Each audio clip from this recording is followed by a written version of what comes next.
Very.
Morning.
Appreciate you. Yeah, it's a shit right.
Morning, all.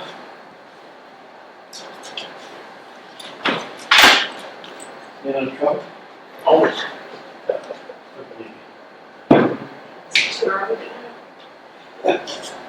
Days young.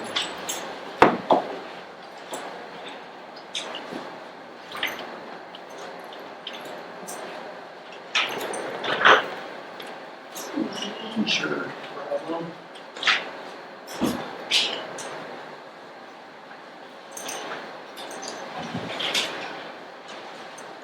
All right, at 9 o'clock, call meeting for the pledge.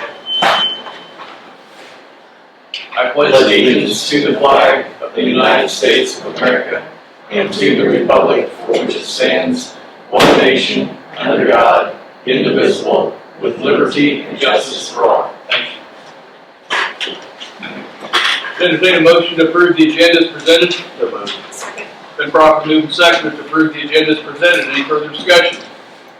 Hearing none, all in favor say aye. Aye. All opposed, same sign. Motion carried.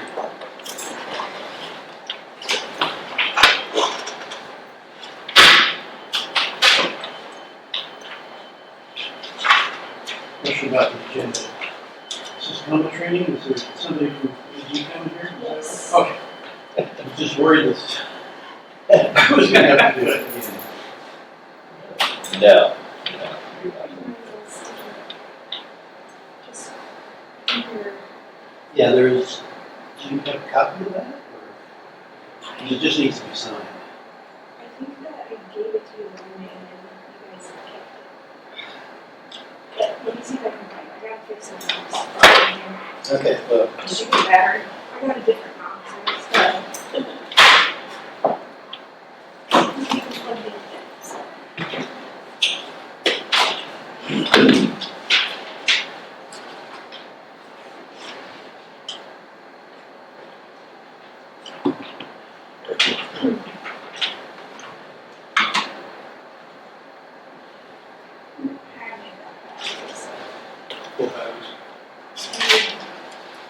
So I brought a new mouse. It's this weird short battery. E32 or something. I brought a different one. Just gotta figure out what's going on.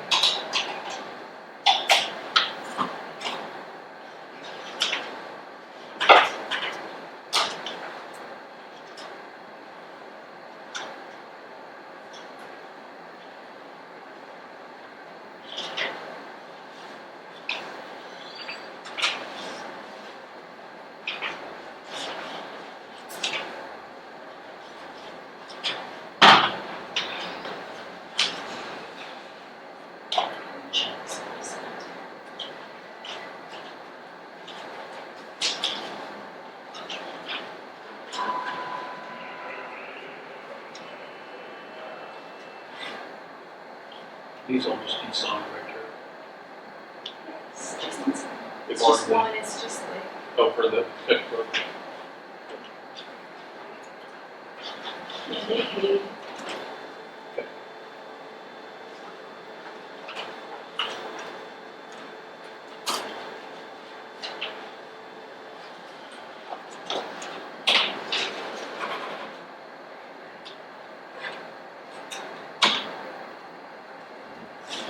For the record, I'm signing a liquor license for the Holden Country Club. Just a contract with development services. You betcha.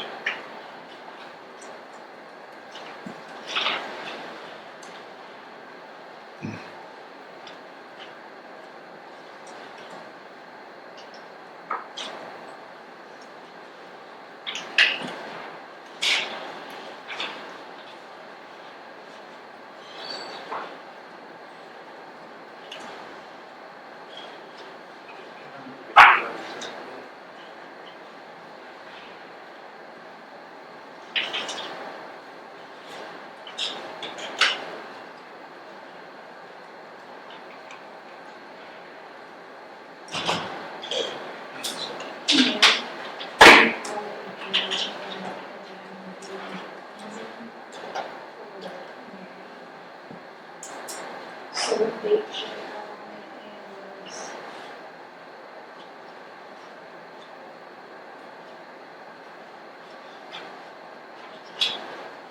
it was part-time.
clerk's office.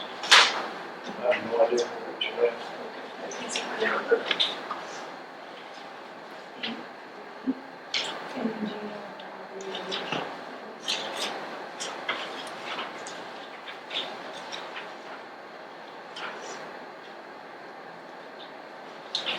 Yeah.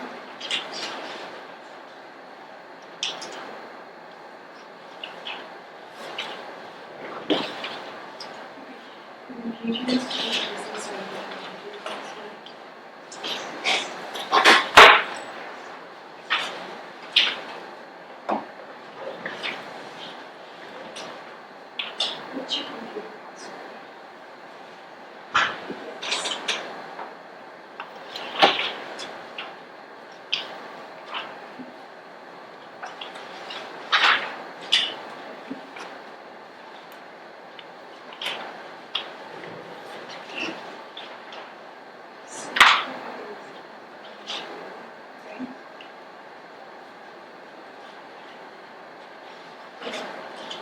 Yes.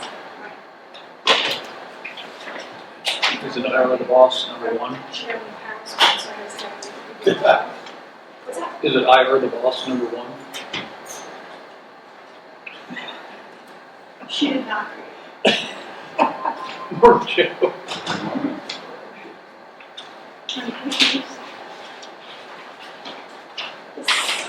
it. This you just called me, asked that you come up to her office when you're done. I have this for you, so submit to the commissioners as well. We never got one of these so far.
That was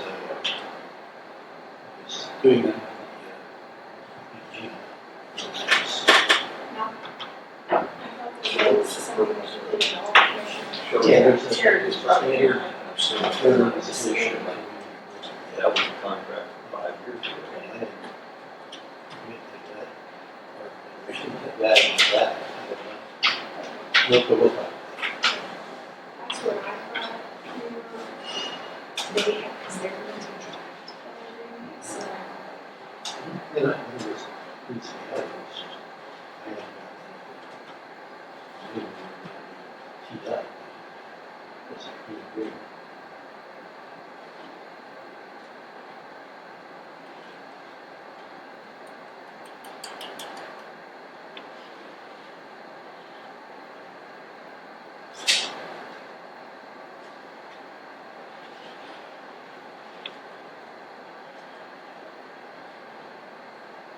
I didn't know if they were communicating with you. Never.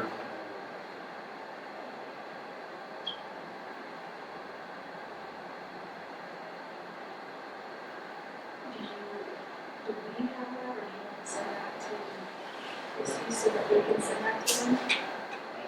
Yeah, I can send it. You were saying. It's pretty simple. Pretty good. Yeah. And it's set up with this batch. Yeah.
All right, I got 9:15. How you doing, Joe? Good morning. Not a lot this week. The biggest thing is I met with the Dave Craft guy and went out on a drive along with him. It wasn't our final one or anything, it was just we had him come back and look at stuff. His plan was come back with a vacuum truck this week and try to recover some of the material that didn't bond to the road. I don't know that that is what he wants to do anymore because it all washed down the road. But Yeah. he said he's gonna make it right. So Okay. whatever that means is. And you told him that we were withholding final payment until it was Yeah, right? he sent out a bill for some reason on Friday, but we told him that no, he's not getting money until the project's finished. Okay. Perfect. He said he's gonna make it right. He's trying to do right. He said it was because of his emulsion truck, the truck that puts asphalt down. He said it wasn't calibrated correctly, and he had it in the shop last week. So Okay. hopefully we can get it right. So 2 we did last week was I and 118, and M and 242. We did ditch work at 286 Ida H. And 278 NG. And then they did asphalt work on W roads. For this week, they're gonna clean up T and Wayne, and last week they also, from that storm, there was a lot of tree debris and stuff, so that's 2 of the days. Clean up on T and 182 for next week. There's a low water crossing in A and 190 that needs almost redone. They're gonna make it passable for this year, and next year they're gonna rebuild it basically, because it's pretty bad. Okay. And more asphalt patching on this, and W stuff is missing. Maintenance wise, this week he's fixing the water pump in the low boy. They went out last week and it's probably already done. They're gonna do some work on the boom mower, the insides of like the insides of like the rotor part. Some of the bolts stripped off, and he's gonna have to fix it. Okay.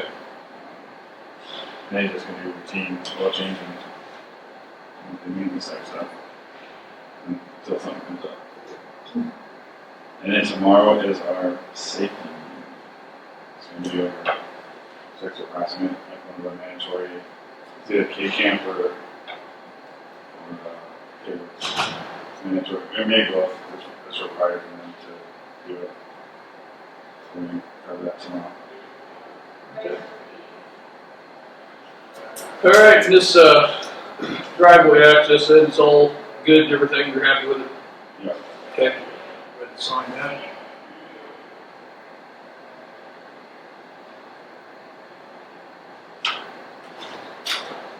And just for the record, we did a payroll change notice from Eric Savage.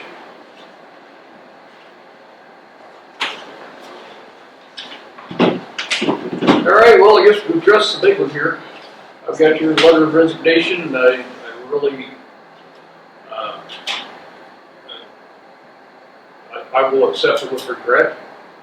I appreciate everything you did while you were here. I know you got sent into Hornet's Nest right off the bat, and I'd like to say I appreciate everything you've done for us. I think you have made a big difference out there, a big change. So I like to say I would accept this with regret.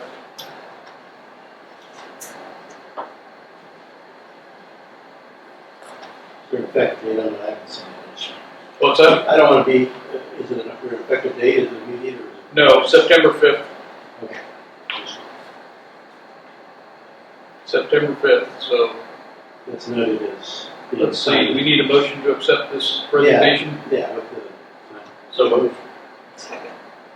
Okay, it's been properly moved and seconded to accept Joe Gardner's resignation from Jackson County Road and Bridge effective September 5th, 2026. Any further discussion?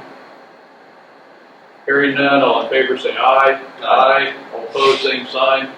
Once again, thank you for everything you've done. Appreciate it.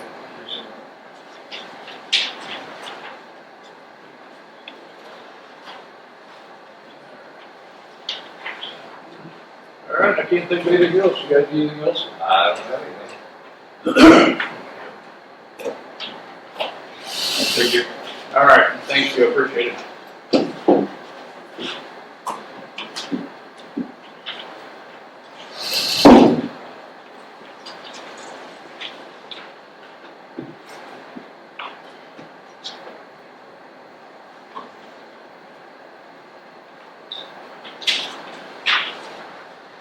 Is there any discussion on this contract from 2021 with GSJC for the, What was the purpose of? I have no idea. I don't know if we just put that in there so you could be familiar with it. Okay. It was just the recycling portion of it. Well, it doesn't say anything in here from what I'm reading. This is for the folks that worked out at Road and Bridge and data recycling, and I don't see anything in there that says that it will be renewed or time frame on it or anything like that, so. Okay. Just says yearly employment. Just basically a job description of what Yep. the people will do and what's expected. And it just shows the typical cost, what it cost last year, so that you're aware when you're making your decision on your budget. Yes. Keep it with the budget stuff. Oh, yeah, you can keep with the budget stuff, that's fine.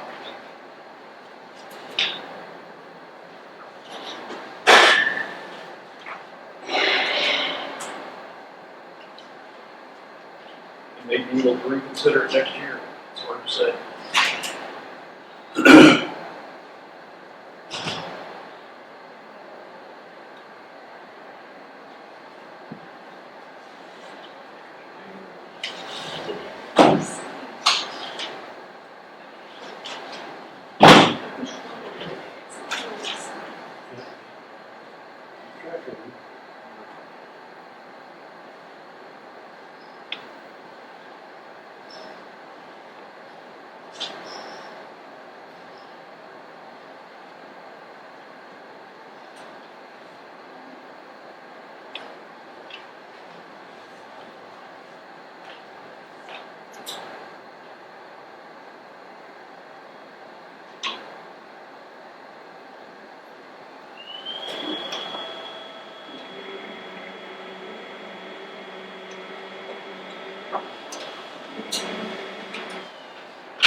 So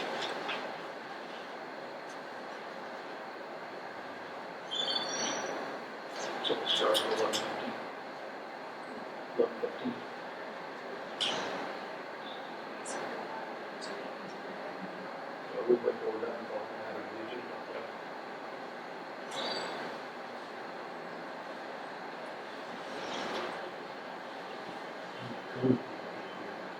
It says 10 was what I think, yeah. So,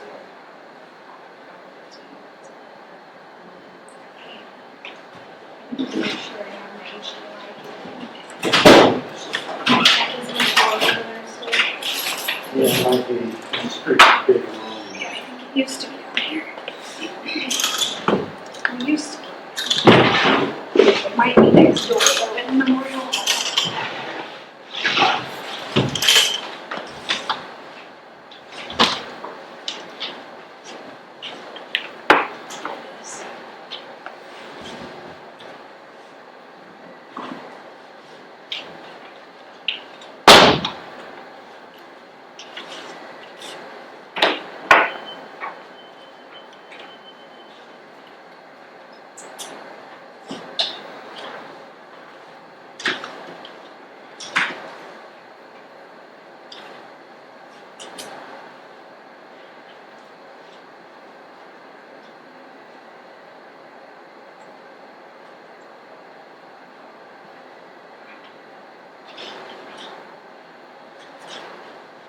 Has everyone read the minutes?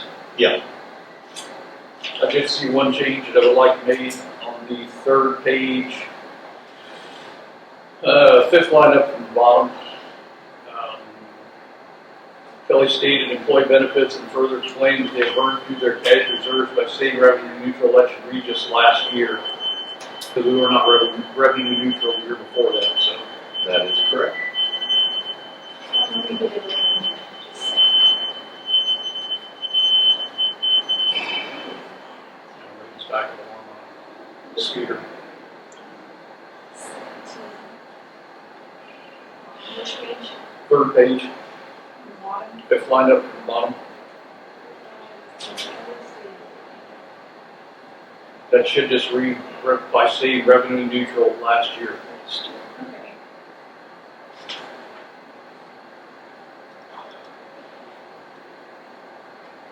You want me to say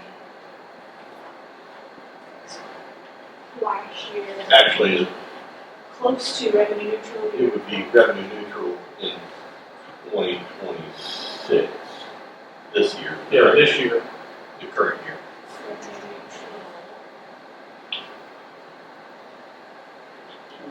2026. And in 2025, was it a half mil? No, we were above it more than half a 2025. mil. Yeah, I don't know, without going back and looking. The,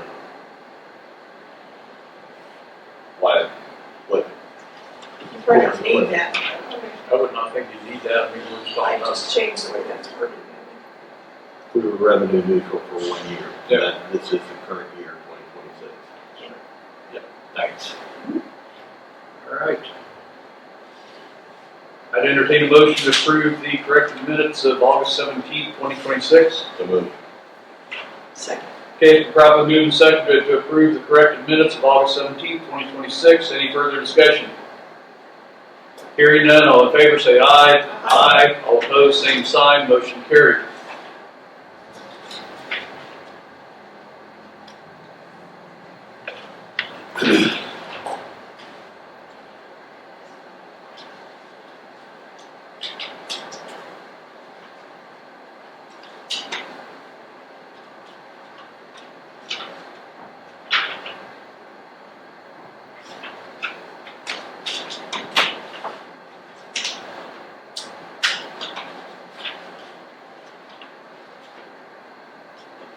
All right, we have a resolution before us, resolution number 2026-16, which effectively changes rates for Jackson County landfill. That will be effective January 1st, 2027.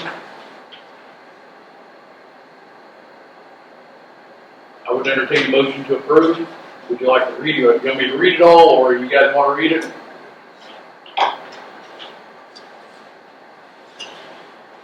It's what we discussed last week.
Look okay to everybody?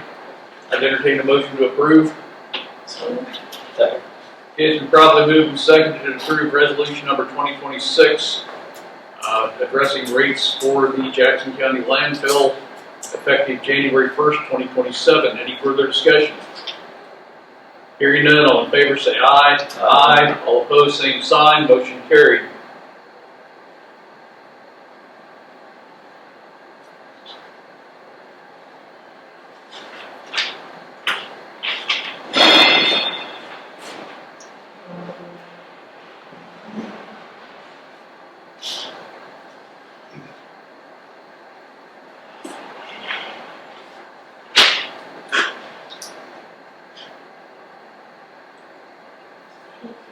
Make that copy of those new rates, all that needs to be running together. They will get clearer. I guess I can. They only changed the one. Okay, I also have a resolution 2026-17 before us, a resolution authorizing the dissolution of the Jackson County Risk Management Fund.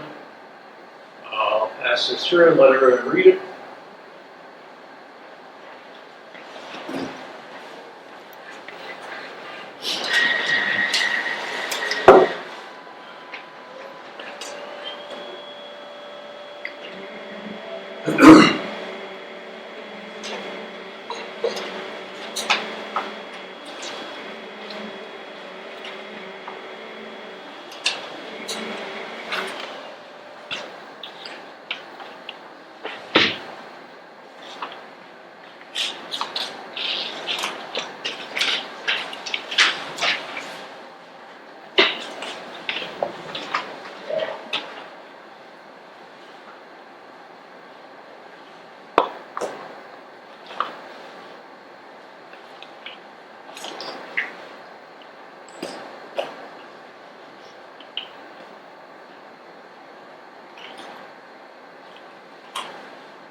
This is the only date that they changed it, 2017. the hour is set. I have not. Yep. Make sure we're covering I have your certificate, and then the last 2 weeks that I filed was too large to email you. I scanned documents, so I put them on the flash. Okay, I'll get this back to you. Okay. Thank you.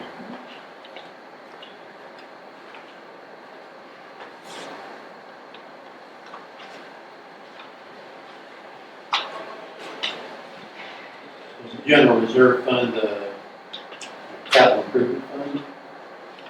It's not the, just the general, right? I believe it is. I believe that said that's what we're going to, right? It's going to capital outlay Capital outlay fund. She fund. was making a capital outlay fund. Yeah, that's, it says county general reserve fund. Okay. It's not county general fund. Right.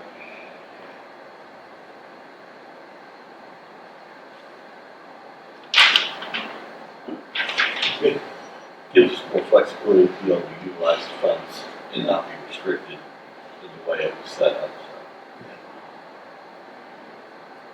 And you're covered in insurance for all that anyway.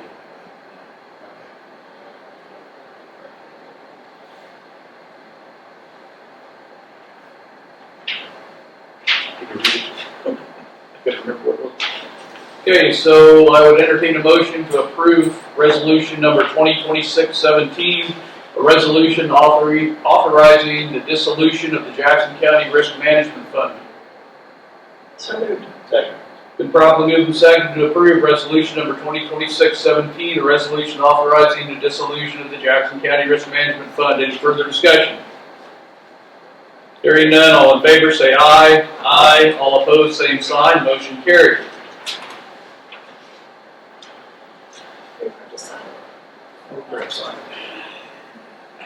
She'd be on us. Yep.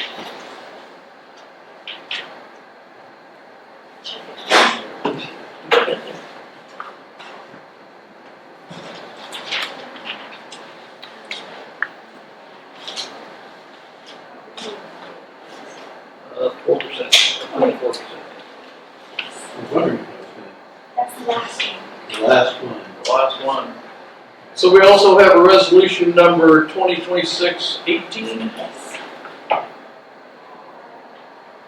A resolution calling for a special question election on the levying of a 4/10% countywide retailer sales tax for the purpose of financing public infrastructure projects in Jackson County. Basically, this is just we're going to put it up for the voters again in November, because if we lose this, we're losing close to $800,000 for rock, and we cannot afford to lose $800,000 for rock. If we do not get this, then the rock fund is going to be probably pretty much strictly for patching. There's not going to be anything for any major projects again for a long, long time. So the patching is just going to be patching. It's not going to be mile to mile. It's going to be patching, and that's it. You got a bad spot, we're going to go dump some rock in it and grade it out, and that's going to be it. So we're going to put this before the people again. We will also tell them tomorrow or Wednesday night that we are going to put this back on the ballot if this resolution passes, and see where it goes from there. And the state's renewing, so that's good too. It's- Yeah, and this is a renewal. It's not a new I know. tax. It never has been a new I tax. think some people didn't understand. So, what's that? Yeah, it's been in place for 22 years. Okay, you didn't read it, or you did? I'm Okay. familiar with it. I would entertain a motion to approve resolution number 2026-18, resolution approving the placing on the ballot of the 4/10% sales tax for The general election. general election in November. So moved. Second. Okay, it's been properly moved and seconded to approve resolution number 2026-18. Any further discussion? Hearing none, all in favor say aye. Aye. All opposed, same sign. Motion carried.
Fingernails on chalkboard.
And you all know that I mentioned a couple months ago that Kansas and Northeast Counties of Public Health, which is us, Brown and Atchison, has applied for a grant together for improving mental health in the three counties, working together as a cooperative.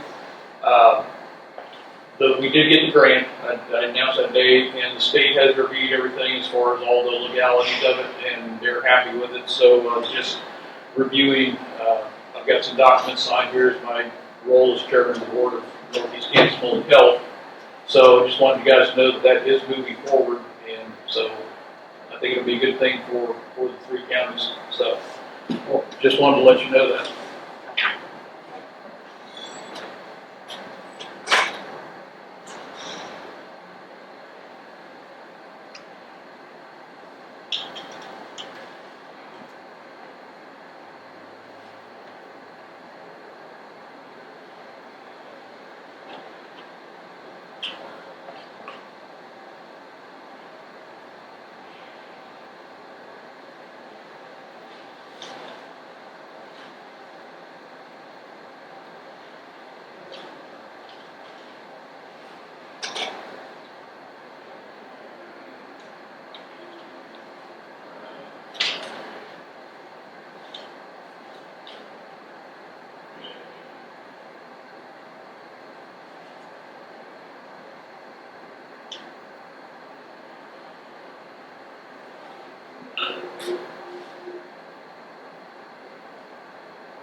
County Commissioners.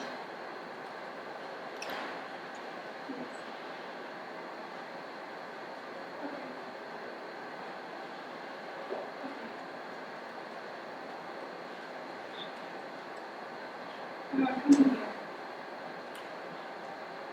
Come in here, 'cause I need to reach you.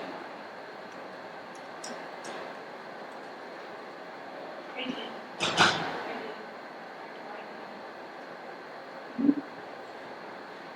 Okay. They're gonna get it. For the staff.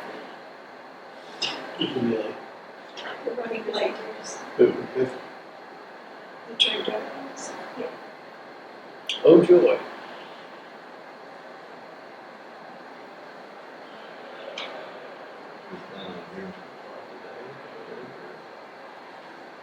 What's that? Are we planning on hearing from Todd then? Yeah, let's move some things up because we got some. Yeah, let's move some things up. So I'd entertain a motion to move, County Councilor Todd Luckman up on the agenda to 9:50. So, Second. Properly moved and second to move County Councilor Todd Luckman up on the agenda to 9:50. Any further discussion? Hearing none, all in favor say aye. Aye. All opposed, same sign. Motion carried. What do you got, Todd?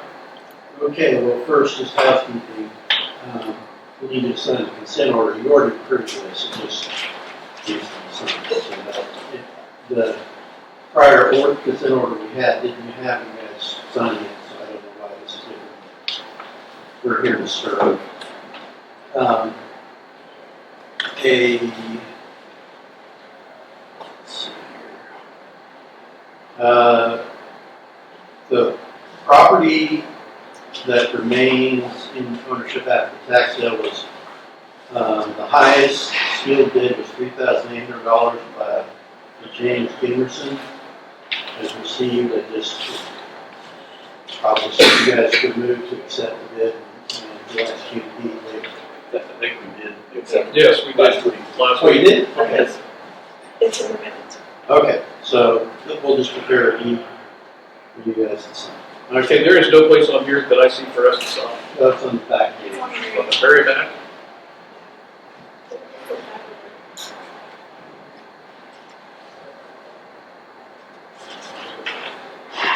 right there. I was looking for here on the other side. Sorry, go ahead. Okay. I guess there was some questions about the EMS contract. What? EMS contract. Okay. What was the question? Well, I do know the status of it. I think that you guys, I'd sent a request for information. I don't know that they provided that. Yeah, we got it, it's all done. Okay. Contract, it's renewed for, as the old contract is renewed as it stood. There was no, Additional documentation? nope, Okay. So, so it's good and off the plate.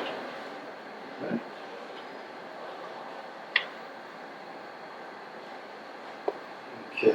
Well, we've got probably some discussion maybe to have executive about contract negotiations with vendors. Okay. And then it's some other legal matters too. So I don't know if we want to do that now or not. I'd say let's do it now and get it over with. She said 10 minutes. So probably, it probably would be 15 minutes or 20 minutes. We got a couple of So you think it's good, 20? See if they show up out there, you can let us know, but they can wait. minutes. Okay? Yep.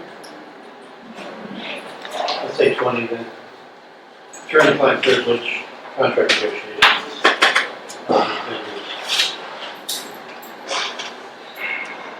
I move we go into executive session for the purpose of attorney-client privilege discussion for a period of 20 minutes starting at 9:54.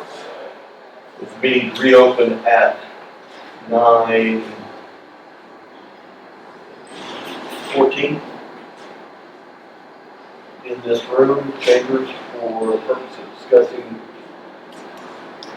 what contract, Contract with vendors. contract vendors. Second. Yes, probably in a second, go into executive session for attorney-client privilege, contract negotiations with vendors, 20 minutes, reopen in this room. Any further discussion? Hearing none, all in favor say aye. Aye. All opposed, same sign, motion carried.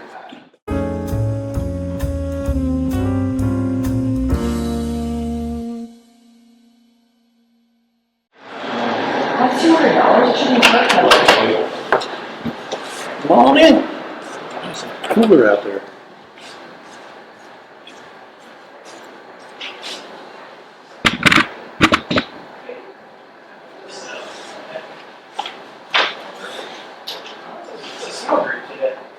I don't know where you guys want to. Oh, wherever you want me. Wherever The the little screen is. I thought we would just move screen is this right there. so that we can see. I just thought I'd sit over here. I have goodies. You guys can have these. There's the. We've got a little present screen also.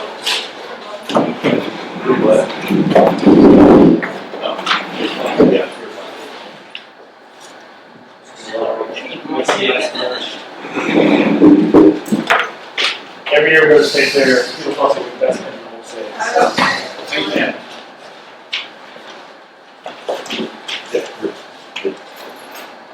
I just thought I'd get it on the screen.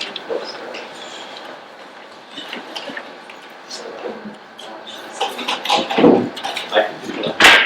You get to move it? It's fine. No, You do it all I now? yeah. Okay.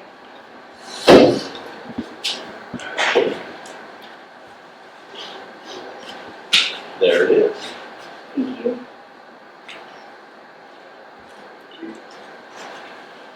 And you just basically squeeze in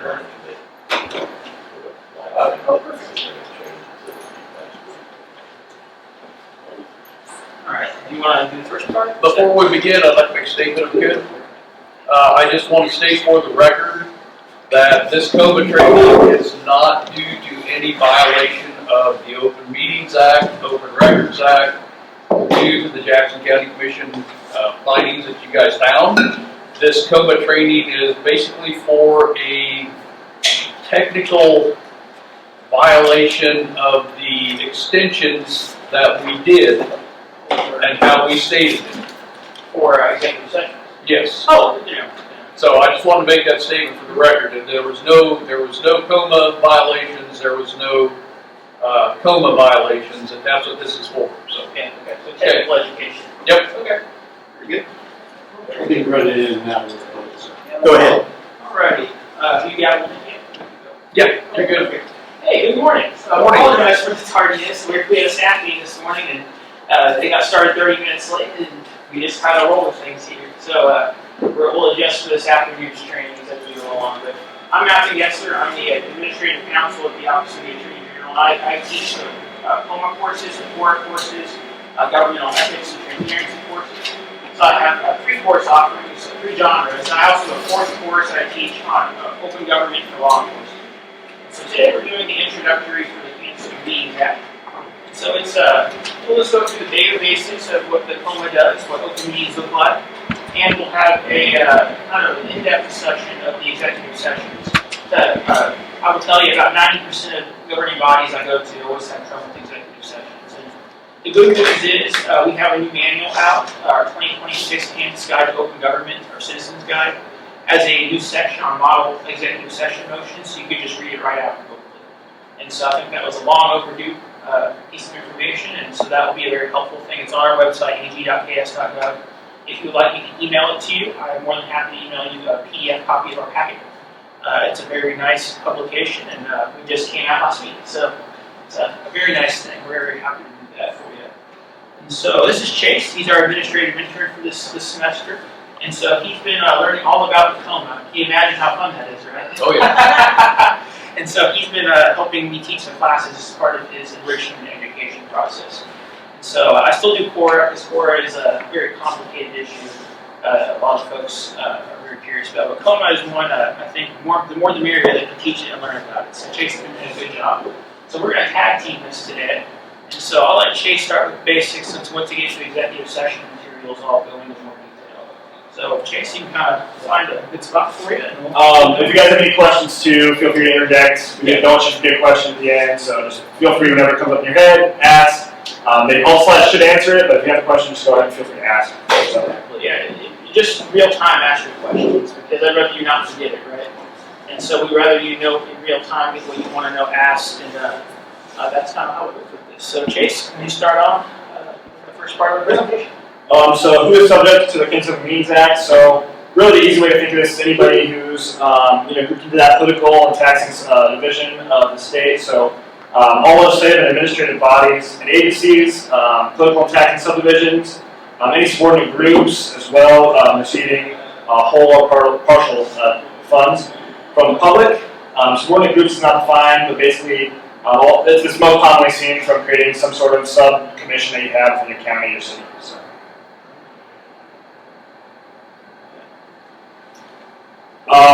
When a subcommittee or any other sort of subordinate group is created, the majority of that subcommittee or subordinate committee, when they meet, that is considered a meeting as well, unless otherwise stated in the law. A private entity will be considered a subordinate group of legislative or administrative body of the state or political and taxing subdivision if a private entity is under the control, whether directly or indirectly, of a legislative or administrative body by the state or political and taxing subdivision.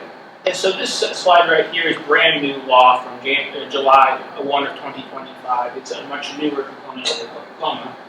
And so when we're looking at this, if you have committees, historically it was unclear whether or not you broke up into committees and say you have a committee of 2, or let's say you have a committee that you form, maybe a Parks and Rec Commission or a Library Commission, and you had any sort of say in the creation of that. That was unclear. Now it's 100% clear that's KOMA sensitive.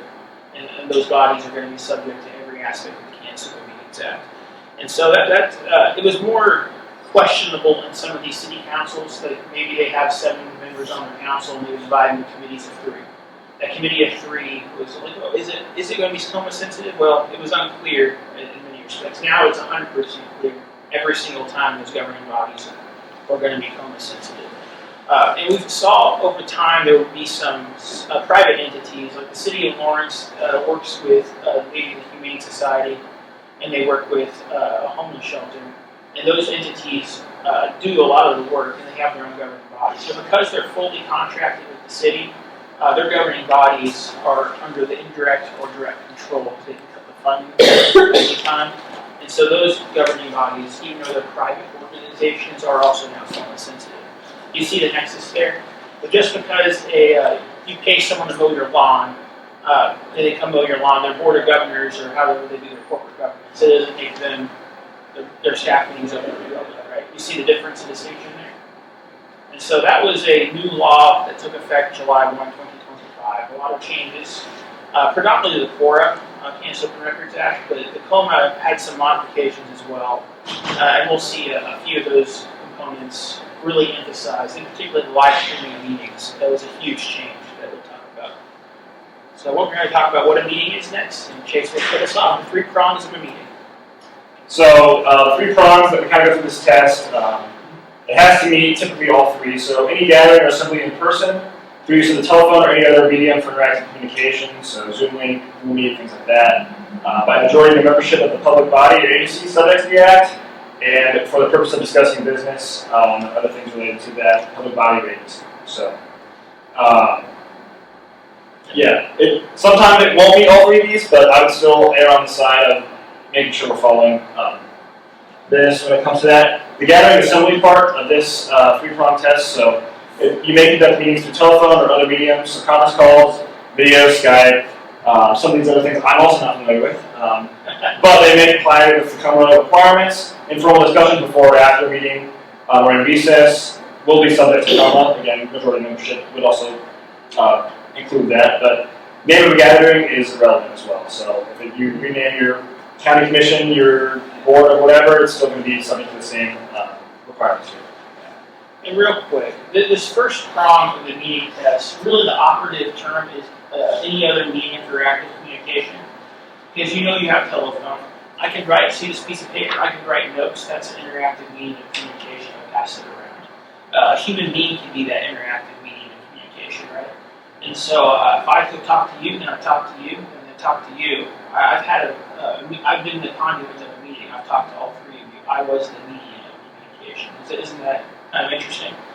And so county managers and city managers often get themselves in trouble by serving in that role. So they can't actually be having conversations with everyone unless they keep silent about the conversations they have with everyone. You see how that works? The moment they share what they talked about with Commissioner A and Commissioner B, a 3-person commission, you violated the KOMA already, because you get 2 out of 3. So it's kind of interesting to see how that works, right? But they can share information. They can, not if they got it from Commissioner A. Though. Not if they got it, but if our clerk calls the chairman and says A, B, or C, says, hey, I just want to make you aware of this, and they call the other commissioners, But that would be a violation. so how do they communicate? In a small board of 3 individuals. No, I mean, how do they communicate in real time? The law doesn't do that. Sometimes it's time sensitive that we would know in an emergency, whatever that might be, right? Do you agree with that? To a degree. I mean, you only have the right to meet as a governing body. You can only make decisions in session.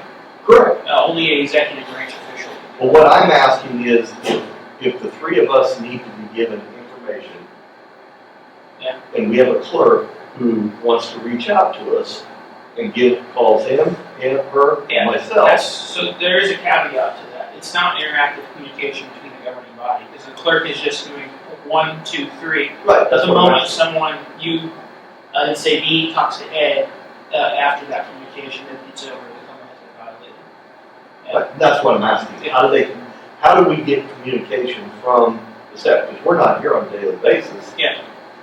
It's complicated. In a smaller board, typically the chair and vice chair, or a larger board, the chair and vice chair would have immediate access to this information I think the majority of the 105 counties, though, in the state of Kansas have 3. are 3. Yeah, and that has created problems over time. is in the only way you can truly have that interactive communication back and forth isn't when you're in session.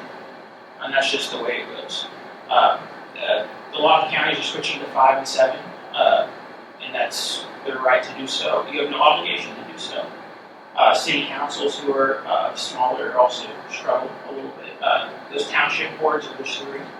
We frequently have KOMA violations for them. It's never intentional, I should add, right?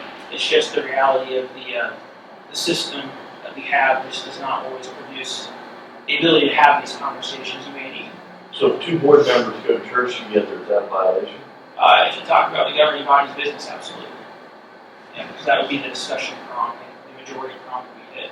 So you got to be careful. I'd always recommend if you're a 3-person board, person A and person B sit on different sides of the church pews. That way that people can't assume, as even if you say, hey, I want to bring this up to a vote tomorrow, that one statement to another board member outside of an open meeting is a violation. So it's very easy to violate the KOMA 3-person board. It truly is. And it's never with malintentions, right? Sometimes it is, but in most cases it's not something we're seeing people actively trying to subvert the body. It's just really hard in a small board. It truly is. It's just the way it goes. So let's go ahead and go to the next prong.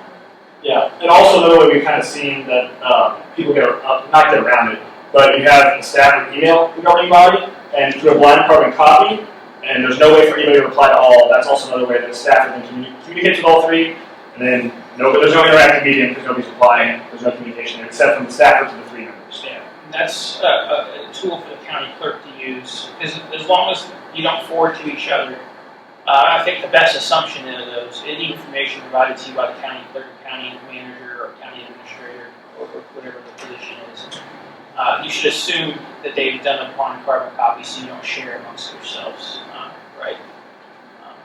So let's talk about the majority membership.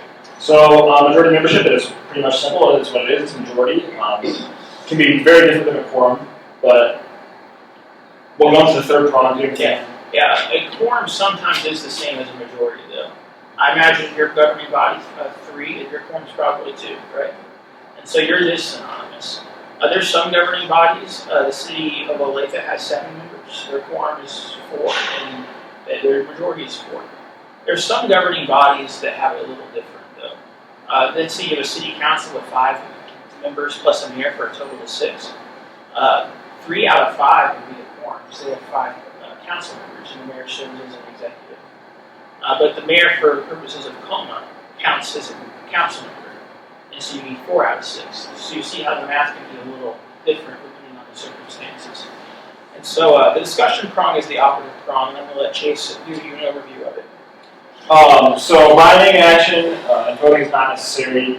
The meeting includes all gatherings, all stages of the decision-making process, social gatherings, talked about church, retreats and meetings held in private, educational conference seminars like we're doing today. So all those are all kinds.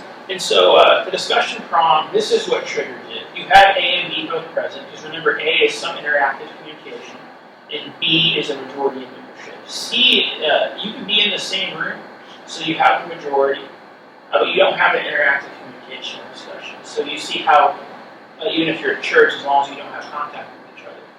Let's say you have interactive communication. Good morning. Hello. Hope you're doing well today. Thanks for coming to church. You see how it's interactive communication between each other using those terminologies. But does it hit the number 3, the discussion prong? It does not. Because you would only hit the discussion prong. It's like, property taxes, what are we going to do about those? You see how that statement is different than hello or goodbye or how are your kids? You can talk about some transportation project. Anything that's tangentially related to your functions here would trigger this prong. And that's when you have to be very careful. Because the moment you do that is when you have that violation take place. And I should emphasize, violation the violation happens because one of these prongs is not met. But the violation truly is notice was not given. That's the violation. And so we'll talk about that a little bit in just a second. And so any questions on the discussion prong or the other 2 prongs we've talked about? Does that make sense? Okay. So this has become fascinating. Or somewhat annoying, I guess. It's usually a mixed bag. So the notice. And so, you want me to take the notice out, Todd? You got it? Okay. So, KOMA does not require notice of meetings, generally speaking. However, people can and usually do request notice. They request notice of these meetings. It can be verbal or written. Typically, the best way is for it to be written. Both the requester and the county commission or city council, whatever it is, both have copies of that, so it's documented. The request for notice is valid for 1 fiscal year. Upon that fiscal year ending, they'll be notified that their request for notice is expiring. If they're not notified of it, though, their request for notice will be valid until they're notified that it is expired. They must provide the date, time, and location where the public body will meet. And notice is in with a reasonable time. Obviously, that's kind of ambiguous, but it's basically saying, unless you're having an emergency meeting, there should be a decent amount of time given for people to attend these meetings. So, Let me expand on this a little bit. And so the person who is responsible for making notices provided is the chair of the board. The chair, of course, has the ability to designate another person to do this. Maybe a county manager, the county clerk could receive the responsibility. And so that's incumbent upon everyone to cooperate with each other and come up with some procedure to make sure notice is provided to those who are required to give it. And notices of expiring notice, that's a lot of notices in one sentence, are also provided in that time period. And so if you fail to timely notify someone their notice is going to expire, the notice continues on. And so their notice goes on indefinitely until you provide that notice, of the notice expiring. So a lot of notice, right? So that's the important component there.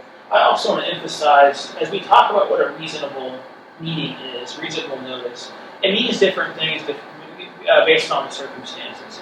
Let's say you were having a meeting that's pretty regularly scheduled. Let's say you're doing your meeting that takes place every week, every 2 weeks, and everyone should know. And so your notice should be pretty far out, especially if there's going to be a modification of some sort. So, because you kind of know things already, right? Maybe you're doing your retreat, your budget retreat that you may or may not do.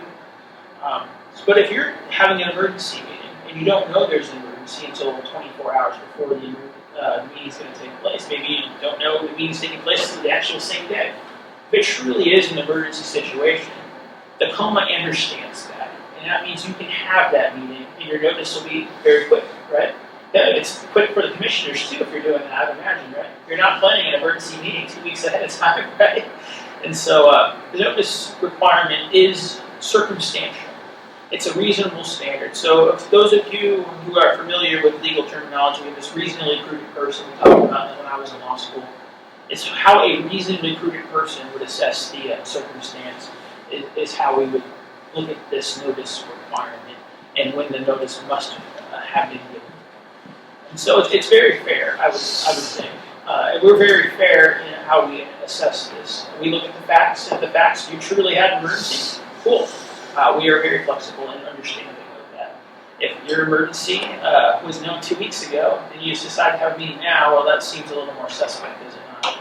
You truly didn't have an emergency if you knew about it 2 weeks ago. And so the circumstances are very fact-driven in how we analyze the notice requirement. And remember, notice is required if you have a majority of membership, there was interactive communication, and there's going to be discussion over the county's business.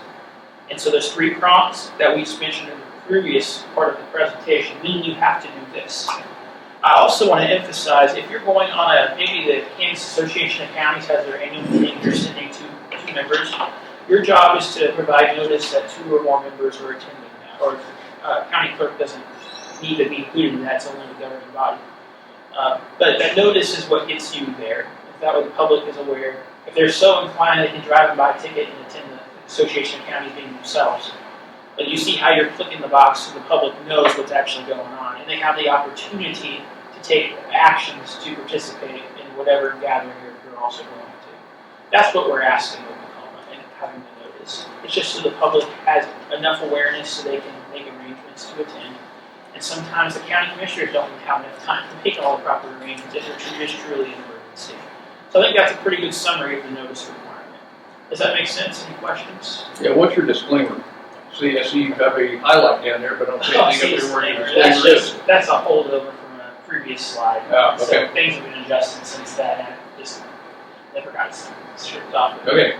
So the disclaimer overall is just, generally speaking, we don't speak for the Attorney General or him personally. It's just educational material established by the Office of the Attorney General and our open government working group. That's the disclaimer. So, very, very fruitful information. So serial communications. I'll let Chase take a stab at this one.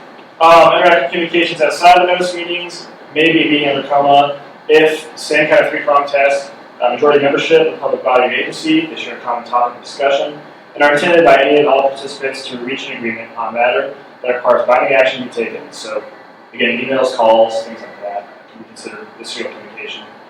We talked about the email, do not reply all, do not forward. If we're going to blind carbon copy is typically best practice when it comes from staff. Yeah. So a serial meeting in practice looks like this. You have one person on the commission, let's say it's Commissioner D in this hypothetical commission of 5, and they talk to 2 other people. They do a phone call to one, that was our first one, or they do a phone call to 2, that's our second one. How many people are we now participating? 3 out of the 5. And that's where you now have a serial communication that was in violation of the Counsel of Meetings Act. And so if you do a call tree, that's kind of what I just mentioned is kind of what I references to a call tree. Email tree, so I forward to Commission 1, Commission 2 in that case, I accumulate 3.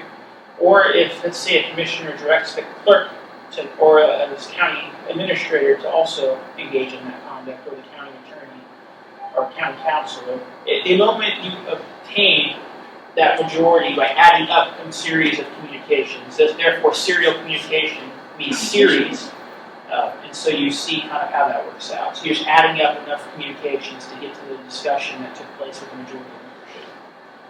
So it doesn't all need to be in one sitting, in other words. We count. We use the ability to count up to the number of communications required to hit a communication that would have been under the requirement of a notice being sent. So that makes sense, how we look at that. Okay. We usually don't see these as much, and so it's less often than one would imagine. All right, so Chase is going to go over meeting conduct, and this will be there'll be some things that might surprise you.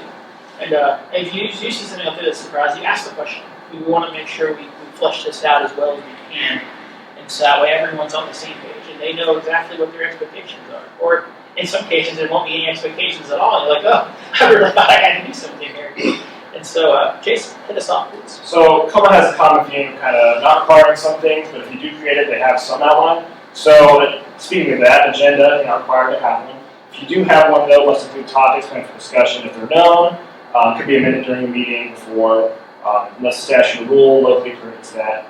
Must make the agenda available to the person who requests the agenda. Usually the same person will also request notice to a meeting. It does not have to be mailed out in advance of the meeting. You can simply place it in a public place. Also, this kind of follows along with, we get a lot of questions on how many should I create? Well, if you have a meeting of 5 to 10 people that come every time in the audience, I would put out 5 to 10 sheets of paper out there for them. Kind of, again, reasonable for that situation. I got a question on that. So if it's published online and we don't need to provide a copy for each person who comes in, correct?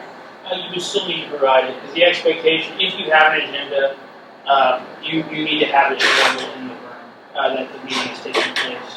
So we can't assume everyone has internet access. We can't assume everyone has the ability to print something off themselves. At least as the law currently is situated, we can't make those assumptions. 99.9% of the people out there have smartphones that they can get on and look at it. So, we're trying to cut waste. So that's kind of a silly thing to do. Well, cutting waste is important, but until the law is changed in such a way. Remember, this is a law that's still based predominantly in the 1980s. And so it just hasn't been modernized by the legislature to the point where the technological age has been fully realized in its implementation. So when are you guys going to push for that? We push for changes from time to time, and so the legislature ultimately makes the decision on what this looks like, and so it might be a good conversation for your incumbent representatives and senators as we head into the 2027 legislature. Doesn't that be upon you guys to try to make that change? We make changes on occasion, Or but to push the legislature to make that change because of that? we make recommendations frequently. We submit testimony frequently, but we can only get what they give us, right? We'll save the butt, yeah. I got a quick question. Yes. too. On the agenda, you said topics for discussion. If there's a regular, I mean, we have people who come in here and go, oh, we're doing the same. Road and Bridge is every day at 9:15, right? And it doesn't say Road and Bridge, going to talk about this, this, and this. It's just Road and Bridge. Is that acceptable? Because everybody knows that they vary every week. The topics that Road and Bridge is going to discuss is going to be Road and Bridge stuff, but it's going to be back and forth. Is that a problem that you don't have? Yeah, so you're saying you're using a generic headline for a general discussion on said topics. I think that's satisfactory. I mean, the public understands what's going to be happening, and so they understand they're going to walk in and have a meeting about the concept of roads and bridges. It might be different roads and bridge discussions, but at least they understand that's the time of the meeting that they can tune into to get the information about roads and bridges. And so, given that your custom and tradition, you have a robust discussion. That's what it sounds like, right? Yeah. Yeah, that seems to be pretty consistent with your public. Maybe that'd be different for Johnson County or Sedgwick County. Got one right in front of you, right there. That's the Road and Bridge. That seems to be I don't know what you got. So could we post just one agenda on the door that people could see as they come through? Would that be adequate? Or do we have to have You copies? really probably need to have copies. You can't always assume, but given you need to just realize if your turnout's typically about 5 to 10 people, all you need is 5 to 10 copies available. It's based on a reasonable person's expectation. And reasonable person, if your turnout is very similar to this every time you have a meeting, you generally need 5 to 10 copies. It's pretty safe. Let's say all of a sudden you get really popular and you have the whole town come in. Well, then you adjust accordingly. If it happens once, next meeting, maybe have a little bit more, and just adjust as time goes on. So the clerk, I imagine, will be the one responsible for making these judgment calls. And they would just assess kind of based on what the historic activity and attendance has been and use their best judgment. Now, are we going to be down here with a magnifying glass scrutinizing everything y'all do about like the number of copies you're printing? No. But it's the expectation, if you routinely have problems with this, maybe not having enough copies, that might be something the county is needing to improve. And that's when a technical violation would be found, right? A technical issue that needs to be remedied. And so, right now, 5 copies would probably be very satisfactory, 5 to 10. So, Could we put, if we posted it on the door, could we post it on the door with a statement that says if you'd like a copy, just request one and then print it as they ask for it? Or no? I mean, I think the best answer is still to have some printed copies. I'm not really freaking out. Your third bullet point up there says must make the agenda available to any person requesting the agenda. Yep, you still have to do that. So that's what I'm saying, and I believe that's what Tara was asking. If somebody comes up and says, can I have a copy of the agenda? Sure, not a problem. But why are we making extra copies that are going to sit there that are going to go in the trash or recycle? Just so. If somebody comes in and asks for it, we are more than happy to print it off for them. Okay, you can do that, but you also need to have some available. So let's say someone who doesn't really like interacting with the public, or you have someone with some disability that prohibits speech. You still got to comply with the Americans with Disabilities Act and other components of law to the best we can. And so we have to accommodate everyone equally, and having them just readily available makes it a lot easier to accommodate. Sure. Yeah. All right, any other questions on this portion of the meeting conduct, which there is more to come? And so, all right. So Chase is going to talk about some other aspects of meetings, and then I'm going to give you a robust discussion on live streams. So there's obviously now most people have cell phones, they have cameras.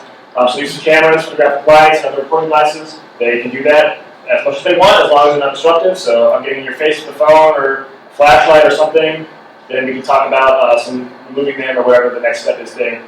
But the public may record that meeting. And again, reasonable rules to ensure conduct of the meeting stays to what you guys expect. There's also no public right to speak at any meeting. KOMA doesn't cover that. Only to listen and observe. The location of the meeting, again, the Disabilities Act is accessible to the public as well. No secret ballots, and then also we go into minutes. So keeping minutes in terms of how we would think of it, not required except for executive session motions. And we have a copy of those as well, moreover, a sample. And that must be recorded word for word in your minutes. So we'll go into that more when we get to the executive session. Yeah.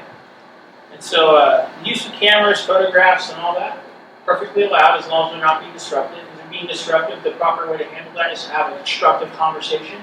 Explain to them, hey, your conduct today was not the most helpful to have a production meeting. In the future, please do X, Y, Z so you can ensure your continued ability to photograph and have camera access and videotape access, while also preserving our ability to have a successful meeting. Now, the thing I see most about the cameras is when they have those big old lights they bring in, and they turn on the lights and they just blind everyone. And that's typically the biggest violation I see about that. It's not a problem at all if they have it in their pocket. A lot of guys will put their phones in their shirt pocket and just record the meeting. Perfectly okay. A lot of people will be more open about it, like what we have right there. Just recording. Perfectly allowed. I mean, that's how the law works, and they can come in and record however they want, as long as they're not being disruptive. No, we already have a rule passed. Video. Yep. Well, I'll get it all sorted out. Most excellent. And so, as Chase said, the Americans with Disabilities Act, your meeting location needs to be accessible. And so, if your meeting location, you guys are very easy to get into today, so I don't think you have a problem about that. But some cities around the state have a very difficult time. Their only way to get to the room is through a set of steps. That likely isn't the most compliant with the ADA or the KOMA sphere of access to those public meetings. You guys, I just walked right in. It was good. So you guys don't have an issue that it was noticeable regarding that. So well done. And then, like Chase said, no minutes are required other than the executive session motions, which must be recorded word for word of what is said. With the exception, you can omit ums and ahs. It's like I move, ah. I mean, you can, because those aren't material; they're just filler language.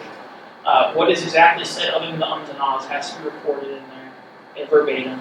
Now, if our 2026 Citizens Guide has the exact motion you need to read off. By reading that exactly as it's given, you will have successfully done what you have to do to enter that executive session. Now, enter, I said. Exit, we have some more procedures we need to talk about. But we try to make it easy for you with this new Citizens Guide. We really went into a lot of details about what you need to know. It also includes KORA, so this is a KOMA training, but if people want to learn more about the KORA, that has really strong detail about how we also implemented in the Citizens Guide how we interpret violations, down to the detail. How any gray area we know about right now is explained, analyzed. And so that way we're trying to remove the issue of ambiguity. So the statute can be unclear. So how does the enforcer actually enforce this, right? And so we have that outlined every step of the way, how we look at things in this updated guide. So I think that'll be helpful. And of course, we do allow questions at any given time via submission via email. We try to get those back within 48 to 72 hours. We do get a lot of questions about the KOMA report very frequently. And so we usually try to get through them as quickly as possible. Like I said, 48 to 72 hours is general response time. We just have to do our legal research first. Because we provide it as perhaps an entry in our future Citizens Guide for Open Government. So by you asking a question, you're actually helping people across Kansas get information, because our Citizens Guide collects these questions over time, especially the really good ones. We'll include them in future publications. Typically, the publications take place in July or August of each calendar year. And so we just have our recent one, as I mentioned earlier. Yeah. Let's talk about live streaming meetings. This is new, and it's been a struggle across the state of Kansas. And so live streaming meetings, you don't have to do it, but you can do it, right? And so it's completely up to each governing body. But if you live stream any part of the meeting, you have to live stream the whole meeting. So if you start out, let's say you start out at 8 a.m. with the meeting, and you close out at 10 a.m., that full 2 hours must be live streamed. You can't pick and choose. You can't do a work session. You have to have a brand new meeting, and adjourn the first meeting, and start a brand new meeting if you want to have the live stream. And so that can be a little tedious. You have to notice both meetings. And it's So when we go into, if I can ask a question right now, so when we go into an executive session, we have to end the meeting and end the live stream and then start it all over? It's complicated in that respect. You don't adjourn for executive session, you recess to executive session. Right. And so the live stream would just go dark for that portion. It still needs to continue on. And so the viewer can understand that there's maybe you just turn off the camera and the volume, or you put up some counties and cities I've seen put up slides of executive session in progress. And so that way the exact time is recorded in the live stream. So if it's supposed to be a 30-minute executive session, they can see that it truly lasted 30 minutes on that. And you have Johnson County to thank for this. They had a big blow up over over these live streaming meetings, and it got the whole state legislature to vote unanimously, and the governor decided requiring the live streaming to be continuous. So one issue in one county did kind of change the law forever, and this is the way we go, right? But the live streaming is, you start from point A to point B. If you want to have a work session, it needs to be a whole separate meeting where you adjourn. Executive session, you just have dead space on the video feed. With the best practice, I have like this is seeing them put up the graphic that says executive session in progress. That's been really, I think, very helpful. But you do got to come right back to the live stream once you resume your open session. So it's kind of an interesting one. So what's the source of the Johnson County? So When was that passed? this went into effect July 1, 2025, and this was as a result in Johnson County. It was a dispute over the live streaming of public comments. And so public comments are purely optional for governing bodies. If you choose to do them, great. If you choose not to do them, no law requires you to do them. But if you, at least there's some tax things you have to do for hearings, but property tax. But generally speaking, for general business, there is no public comment requirement. They decided to do public comments, but did not want to broadcast the public comments. And so that was a big dispute there. The legislators, both Republican and Democratic, were concerned about this, and so there was bipartisan angst about what the Johnson County Commission decided to do about not live streaming the public comments of their citizens and constituents. They were going through some difficult discussions, right? We were just exiting the COVID era, and there was discussions and things that the county commissioners did not want to be broadcast, and ultimately the legislature and the governor unanimously said they had to do it. That every representative and senator who represented Johnson County had voted yes. So the public went through their legislators and changed the procedure administratively, or legislatively rather than administratively. The county commission didn't want to budge. But that was a big deal. Ultimately, the county commissioner, after the bill became clear it was going to become law, went ahead and changed their policy before the July 1 deadline for implementation. So to their credit, they did rectify the problem.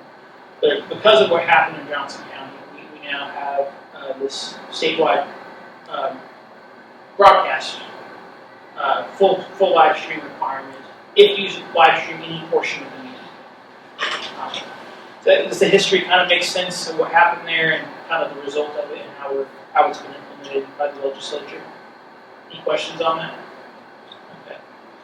So it's kind of an interesting one. The word about this hasn't made it across the state as much as I would have liked. We've done several trainings about this, but if you weren't in one of the big counties where this was a big deal and the surrounding areas were made the news a whole lot, the news didn't get a whole lot out because a lot of counties were doing just fine ahead of time or before this took place. And now they're just trying to catch up to where the law is now because they didn't have a problem now. Now because the law changed, they just have to catch up. So, does that make sense? All right. So everyone's favorite topic, and this will probably take us for the duration of the presentation. So executive sessions. So this will be good. So executive sessions permit the discussion only on enumerated matters. So enumerated means it's a matter identified by the legislature that you can enter an executive session for. So you must start out in the open meeting. So you just like we're here right now, you're going to be in the open meeting, and someone's going to do their motion to enter executive session. The motion is going to be seconded, and you're going to go through the entire formula for a perfect executive session. Of course, you can't take any binding action in an executive session. You can also not extend an executive session. Once you're in an executive session, you can only be in for the time allocated, and you actually have to be in for the entire time you allocated, right? Let's say we're going to go into an executive session for 15 minutes. You have to use the full 15 minutes, but you have to be back in your chair at the exact time you said you're going to be ready to start the open meeting again.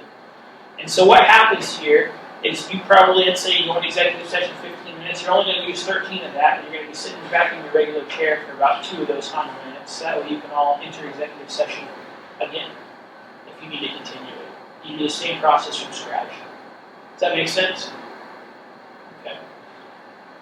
So even if a consensus is achieved, though, you have to make the final action. And you can't say, I move to take the action discussed in executive session. That is not a valid motion. That would not be acceptable. You have to say, you have to come out of executive session. You'd say, I move to do X action, and then move forward. You can't use the guys in the executive session to take a formal action afterwards. The public needs to understand what action you're taking. That's a common violation I see in post-executive sessions. Any questions on this slide? Right. And so, the executive session is a true formal motion. And second and carried, as we said, the complete motion, as we previously iterated, needs to be recorded in your minutes. And you have to have 3 parts of your executive session. The statement of the subject to be discussed without revealing confidential information. So if I'm going to go into an executive session, I'm going to say discuss pending litigation on maybe a contract that my county is working on. You be a little more specific than that, but without revealing confidential information. You use the justification, word for word from statute, and so you pull out your little statute handbook. In our citizens guide, we listed out all of the statutes that you can pick from. So you can just literally read right from the paper. It's easiest for you. And you have to set the exact time and place. So you're going to say, and the best practice is to say the exact time. In theory, you're not violating anything. You say it in 20 minutes, for 20 minutes. But you should say 20 minutes and we'll return at 8:30, 7:20, 5:30. That exact time is the best practice. You're going to say when the time and place the open meeting is going to resume. So you never want to leave the public to have to guess what you mean. And also, you should always be addressing that you have a master clock you're using, so no one's kind of guessing which clock is right, because my watch might be different than Chase's watch, it might be different from all 3 of your watches, so you need to be as much. You can only use one justification at a time. So if you need to discuss something with your legal counsel, you need to do that in one executive session, and if you're going to acquire real property, you need to do that in a second executive session. You see how the law works, it's functionally where you only have one executive session discussion or executive session motion. You can't mix and match them together. Make sense? Yes. Require a statutory citation and justification. Mm-hmm. You have to have a statute state? Yes. You should. The best practice is you state the statute and the full justification. Well, let's separate best practice from Yes. complaints, because the statutory citation is essentially confusing and can be misleading. If you say attorney-client privilege, discussions confidential in attorney-client relationship, or personnel matters and non-elected personnel, that's statutory citation. You need to say whatever it says in the statute. So you don't need to go KSA 4566, whatever. But you do need to do the entire bullet, the whole line. So if it's for confidential communications with the attorney, there's a privilege under the attorney-client relationship. You've got to say that verbatim, no exceptions. You can just say attorney-client privilege. No, you should say the whole thing. That's the statute. That's what the statute envisions, and that's the justification for statute. And so Braylon and Jesse are a little more strict than prior ones. Like substantial compliance isn't full compliance, right? And they can still deem you federal are 2 investigative attorneys. I'm just trying to. Yeah. So yeah, full compliance is what they're expecting, and that means reading off the entire justification. So some of our previous attorneys let folks get away with doing less, and Braylon and Jesse are just very textualist in how they do things. And that's not a bad thing. It's just what it says is what it is. It's refreshing to know that it's a matter of interpretation of the office and the attorneys who are involved, consistent across the statutes. And if it's stated in the statute, there would be no room for interpretation. That's a political statement, not a substance. Yeah, whatever's in the statute, verbatim is how they're enforcing it. And that way there's no ambiguity, no question as to what. That's I think that's refreshing in some cases. I mean, there is no gray area. works. So as we discussed, the time and place for the meeting will resume. We do not reconvene before the stated time. If you're coming back in at 7:15, coming back in at 7:13 is a violation. A very clear one. Define coming back in. Start the meeting, the open session again. Open the door. I mean, the moment the commissioners start talking again at 7:15, 7:13, you said you were coming back at 7:15, that's when the violation takes place. But if they open the door and no one speaks until that time frame, are you still good? Yeah, as long as they're sitting there looking Or pretty. I can't say, I'm gonna get up and use the restroom, or I can't say, I can't speak. You can't speak about anything that would be covered under an open meeting. So if you say, I need to go back to the ERB, well, your tardiness back to the main meeting can be a violation. You have to be back in your seat at 7:15 to resume. So that could be a problem actually, but you go in exactly the time you say you're going in. Not a minute before, not a minute after. If you say we're coming back in at 7:15, you can open the door and allow people to come get back in and get situated. As long as the commissioners are sitting there looking pretty, smiling, all ready to get going, that's all that matters. Just you're in your seat, ready to go. At 7:15, you can't utter anything about the public business until that time occurs. So the legislature did contemplate a 5-minute grace period. Ultimately, the House of Representatives struck that out. So it's a concept provided by the Senate. And so we're still stuck on exact time. That is, in fact, the legislative intent of the current law. They did not want to change it. Okay. So as of course, our recommendations plainly state the time, 7:15. Don't make anyone do math. So 7:20 is not. That's exact. But 20 minutes. You got to be able to give some rational basis for them to figure out where they're going. Whose 20 minutes are we looking at? 20 minutes on this clock, that clock, which clock? And so, the less ambiguity you can do on this, the less likely is someone's going to report a violation. And just anyone in the public can report a KOMA violation, right? And so anyone can start an investigation, even if it may be nothing. With no substantive basis, right? They don't have to have any basis at all to file a complaint. They can perceive a violation took place, and maybe they're uninformed about how the law was, but that's enough for an investigation. An investigation warrants an entire review, which technical violations can be found. And so it's just the way it goes. But so it's best to follow the best practices, and that way you can avoid complaints being filed. Alrighty. So as we said earlier, the executive session motion must be recorded in its entirety. Minutes must be permanently retained. There is a permanent record retention for executive session minutes. A motion is not complete in its writing if it's only a summary. A summary is a violation of the Counsel of Means Act. It must be the exact verbatim language. But you also have to have all three statutory things in there. So if we get the minutes and not all three things are there, it's a textbook violation because you didn't have 1, 2, 3 outlined. That's why if you use our Citizens Guide model motion, congrats. It's there for you. Just cut and paste it, fill in the links, and you got what you need. Now, the ums and ahs, as we said earlier, they do not further the public's ability to understand what went on, so we do not require the ums and ahs to be put in there, because it's just filler language. All right, so who may attend an executive session? Only the governing body members and the people invited by them. So you actually have to state in your motion who's invited to attend with you. So typically the county administrator, the county clerk, the deputy clerk, the general counsel. And so you got to say who's coming in with you. You can't just assume. Your reservers cannot. So if a county clerk has no right to attend, they must be invited. So only people who have a right to attend a meeting are the elected or appointed county commissioners. And so the county commissioners in your motion have to invite everyone else to attend. They actually have to have a legitimate reason for being there. The spouse of the county commissioner does not have a legitimate reason to be there, generally speaking. Maybe they are also the county clerk. Then we go into a whole other thing. But at this point in juncture, the county clerk would need to be invited. A spouse, if they're going to be invited, needs to have an official role that would warrant their invitation. Staff, if you're going to use certain motions too, you actually probably need to have a staff member there. Like if you're having consultations with an attorney, the attorney has to be there. We've had someone who tried to use that motion with no attorney present. That was kind of silly. When the person acquiring the land, your county administrator wasn't there to explain why they're trying to buy land. So you gotta have, to use the motion, you need to have a person there who's actually going to explain what's going on too. Yeah.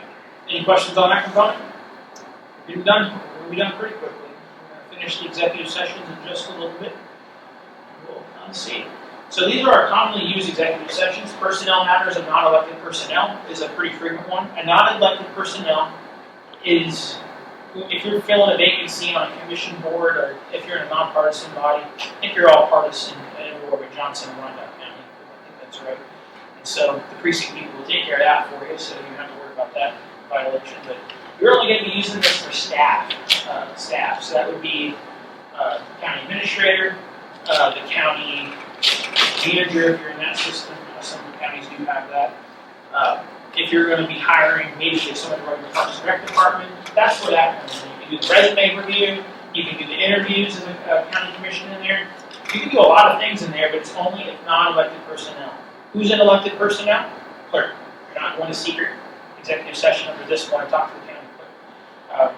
You're having a conflict with one another, you're doing that all out in public. Not pretty, but it's democracy. It's our constitutional republic way of doing things. The elected officials get together and fight it out. That's how things work. Consultation with the public body's attorney, that would be privileged under the attorney-client relationship. You need to actually have your attorney there. Makes sense. Employee negotiations. You see this a lot with union contracts. When you're getting the union contract done, so Shawnee County does this a lot. Teachers, unions, and school districts will work this out, so that's a pretty common one. That are related to the financial affairs, trade secrets, or corporations, partnerships, trusts, and individual proprietorships. This is our economic development exception. This is where a lot of governing bodies are utilizing this exception to talk about issues such as the Chiefs Stadium going to Kansas City Metro, Wyandotte County, Olathe, and Johnson County utilize an exception to enter those executive sessions. The data center debate, this is one that you can use to talk about that for economic development purposes, although that one's kind of blowing up these days. I've seen a lot of questions entering the ballot box where cities are now getting citizen written ordinances. Emporia, I think El Dorado have them on the ballot where the citizens actually are doing the lawmaking. So we'll see those, how those go. It's always fascinating in our wonderful laboratory democracy to see how things go and how the different mechanisms change that are available to the people. Matters affecting a student, patient, or resident of a public institution. If you guys have a county jail, prison, or something like that, and there's an incident that would require you guys to have a discussion about what happened, matters affecting a student, patient, or resident of a public institution. Public institution is that correctional facility, so that might be applicable to you. Otherwise, the school system, that would be, let's say, a student engaged in inappropriate behavior, the school board wanting to bring it up in the meeting, that would be something they can do. We have some government-run health institutions here in our state. So the community hospital board, they would be able to use that for a patient issue. Maybe they're having a patient billing dispute. That might be an example.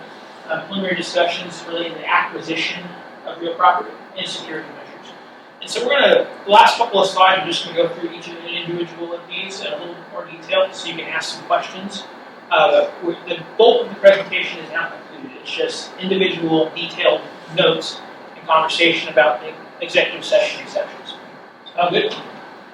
So personnel matters of non-elected personnel. This is a privacy-oriented exception. It does not include independent contractors. It does not include appointments to boards or commissions or public officers. Like I said earlier, you may discuss applicants for employment.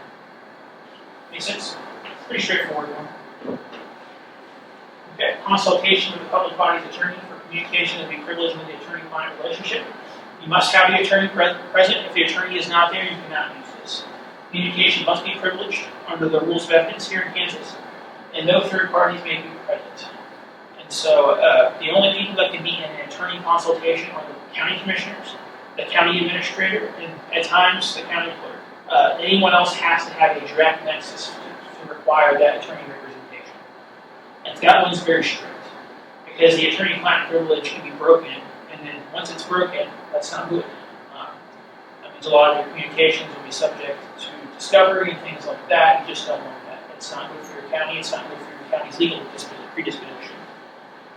So definitely follow what your attorney says as it relates to privilege, so that they can have confidence in the legal counsel you're giving. All right, employer-employee negotiations. You're formalizing those negotiations. You're battling out to get the best contract for both sides. A win-win situation. This is not a general employment meeting or a general employee discussions. This is not the county commission having a giant staff meeting. It is not. This is to get those employment contracts, to figure out who's being paid what, a salary discussion, so you can make contracts for the general application employee. Maybe you're negotiating some maybe benefits package with the union. That's what this is for. School boards do have special rules, and that's not going to be applicable to county level. Data relating to the financial affairs, trade secrets of corporations, partnerships, trusts, and individual proprietorships. What a fun word, right? Quality is the economic development exception. As we said earlier, this really goes into the detail about those ways so you can grow your local economy, so you can have those discussions. It will cover any sort of economic development project when you're getting these trade secrets and data and things like that. But then you just realize whatever you decide to do will have to go to the public, so it doesn't give you blanket protection. Any final action has to be agreed to by the public. And your planning commission, should you have one, will also be evaluating these things in the public setting and having a public hearing. And so everything will ultimately come out eventually. So just don't use this as a permanent guise, but realizing some of these projects will come out. And the public may love them, the public may not like them. That's the risk that you do in governance, right? And so that's the way it goes. Matters affecting a student, as we said, a patient, or resident of a public institution. Really not much to add what I said earlier. It's those school districts doing for students, those health institutions, those public ones that have health community boards, community hospitals, that they're doing patients. And if you're a county or a jurisdiction that has a jail or a prison, that may involve you with a public institution component. Rare though, it's rare to have some components. That's usually if an incident of violence or some incident that would cause concern comes up.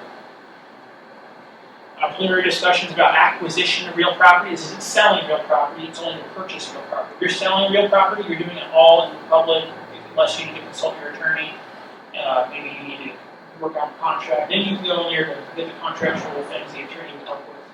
But otherwise, selling it, you're doing it out in the whole public. If you're purchasing something, you can do the initial discovery phase of whether or not you want to purchase land in this executive session. All right. Security measures is one that is pretty interesting. Open discussions, if you're talking about something, and having those open discussions would jeopardize security. Maybe you're deciding whether to put new security cameras up. Maybe you're deciding whether or not there's how to handle a cybersecurity vulnerability. That's when you use this. If your building's integrity and your cyber integrity could be threatened by not going to executive session, you probably want to do that in a way where the public's not going to find out. Because the public isn't just here, right? It's not just your citizens. The public is basically the whole world. And so you don't want bad actors in China, Russia, some of those foreign bad actors are infiltrating government websites pretty frequently. You don't want someone to be able to exert a vulnerability that they can do, then you put ransomware on your systems. And so this is to protect the cybersecurity and physical integrity of your buildings. And so also if you have certain components, maybe the police are explaining how they're going to handle a major event. As far as security-wise, maybe you have a town festival or a county festival or a parade.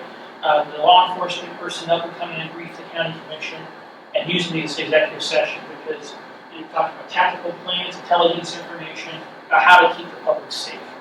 And so this is an executive session that can be used for that. It's the security measures, focusing on emphasizing public safety and your integrity of your technology and your buildings. So once again, IT security would be covered under that, correct? If IT is coming to brief you on security measures they're taking, that would be covered. Yep. And so, yeah. I think we got dinged on that a while ago or something like that. Yeah. But it needs to actually be, you're talking about the cybersecurity vulnerabilities of your system. Simply talking about new computers that IT is bringing in, that would not be covered. Right. and it needs to have that security measures nexus. Alrighty, and so those were generally speaking the vast majority of the ones that I think county governments and city governments will be dealing with. And so there are some other ones for special boards, like the Sandbox Regulatory Relief Program has its own KOMA exception. There's a list of other ones, right? The Administrative Procedures Act, if you're recessing into that system and doing administrative hearings, there's exceptions for that. But those are predominantly found at the state level. So penalties, we can at the Attorney General's office, we have enhanced penalties and expedited penalty processing. So the county attorney has to take you to court. They can do the same fees, force compliance, and make you really just change your behaviors. The Attorney General's can do finding of violations and consent orders. Consent orders being you come to an agreement, it reduces the fees substantially, and we usually just require some training. It's pretty quick. A finding a violation means we're going to publish and do a formal finding, and we're going to do higher fines. Perhaps a finding a violation usually comes about when there's routine and consistent violations of the Kansas Means of Records Act. So we usually do a good job trying to work with everyone to do educational training and keep the fines as low as possible over time. We can charge every aspect of our investigation, reasonable expenses, including the time to investigate, and our attorneys to take a look at the document drafting. And so they can do a lot of fees. It really came down to it. We can order the cease and desist from training. Some folks have tried to skip out on fees. We just send it to the state's collections and they garnish wages. We have a lot of tools in our toolbox to make sure fines are paid. So I think that really sums it up. Any questions before we just go where you can find some 50 resources? So yeah, I got a question. Yeah. So once again, I'll go back to the no basis. Okay, somebody makes a complaint, there's no basis for it. You do an investigation. Yeah, they check, and a lot of times they'll just go away. Find nothing. You then turn around and put a cost on whoever did it for no basis, or you just say, well, I guess we're just out for your investigation costs and everything. We're just out. We can only find governmental entities. Well, what is wrong with that picture? Because somebody can come up and say they find something every day that they think they saw. I'll be honest. So what about that? We get complaints every day from one person. She sends it in a very nice red envelope. I'm not sure. I can't remember what city it is, but she sends one. It feels like just every day I get one of them in. And so that's just the way it goes. That's the law allows the public to submit complaints, and that's the law. I have no ability to tell them they can't. We evaluate each complaint. If the complaint's invalid, the complaint's invalid. We get a lot, and many of times misunderstanding the law does take place. Many of times it's a technical violation. Usually it's those cemetery boards that are frequently violating things because they think that the law does not apply to them when they're told that it applies to them, and they find them, they're like, oops, that's not good. But it's a collection of things with the public. Any member of the public can submit a KOMA complaint, and that's the way it goes. Is it typical then, when no violation is found, to spend additional time to go back over years and go, let's find something? No, they're not on a witch hunt. They will look at the records that are provided, and maybe the complaint does not yield exactly what was in there, but then say the documents provided does yield a technical violation that they've submitted. And that was I'll beg to differ with you, but that's okay. Yeah, well, that's all right. I'm just a teacher. I'm not. Sure. No.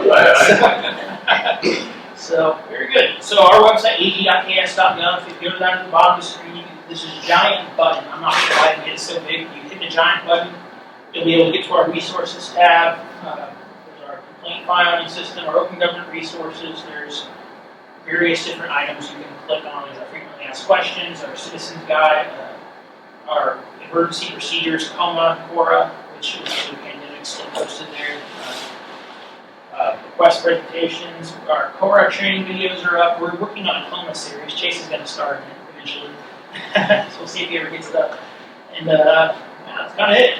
So that really does conclude where we got. You're more than welcome to send us emails asking for clarifications. I will send the clerk and deputy clerk our Citizens Guide 2026 edition. they can disseminate, but not interactively, right? We're gonna send just one blind carbon copy email to everyone and not. You don't have that in written form with you? Which one? The one you just said you would send? Yeah, I don't have it with me right now, but I will send it to you the PDF version of it. You will send a written, Oh, you want me to, if you want me to mail it to you, I have no problem with that. Would you like, I'd would you like some a printed one? copy. I'm really happy to do that. How many ones should I mail down here? You just mail one to the clerk for me. You want 5? Okay, might as well. I don't mind. So, yeah. Thank you. Is it any, do I need to record games for credit today? Can you clarify that? You didn't mention anything, usually it's respond to Brad and this day, so. Okay.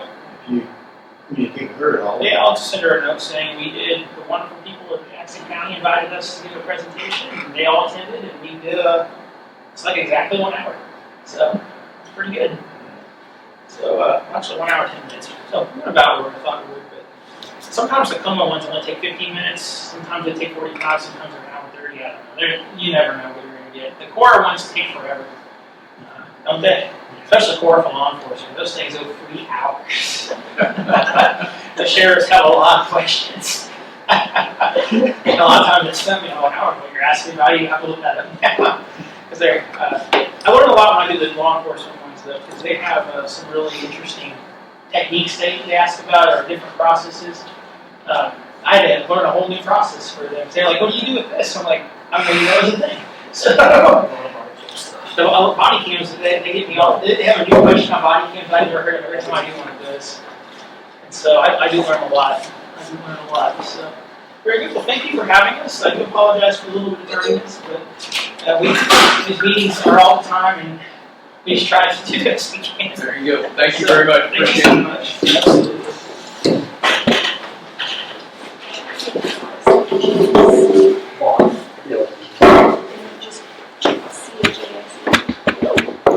Oh yeah, does anyone want pins and stuff? I didn't get to. I have an email copy of it.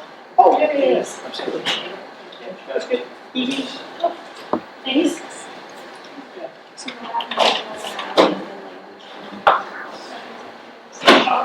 Oh no, that's just, we're back. Just no action, thank you. Yeah, no action taken. That's a pretty class. Okay. Absolutely. Blood pen? Sure. Absolutely. One extra Koozie. No, thanks. Want a pen? I don't need one. I'll take an extra pen. Take an extra pen. I'm sure they are nice. Oh, yeah, these are some of the most favorite pens. Koozie for anyone? One? Okay, 3 pens before I go.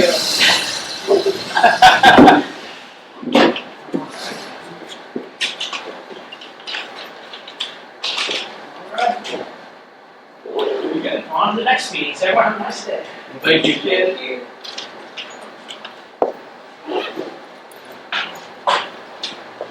You did the county computer or County council. county council? Yes, they have. Well, yeah, thanks for having us. No problem. Thank you, everyone. Watch people. You have to really do that. Right. Thank you for that.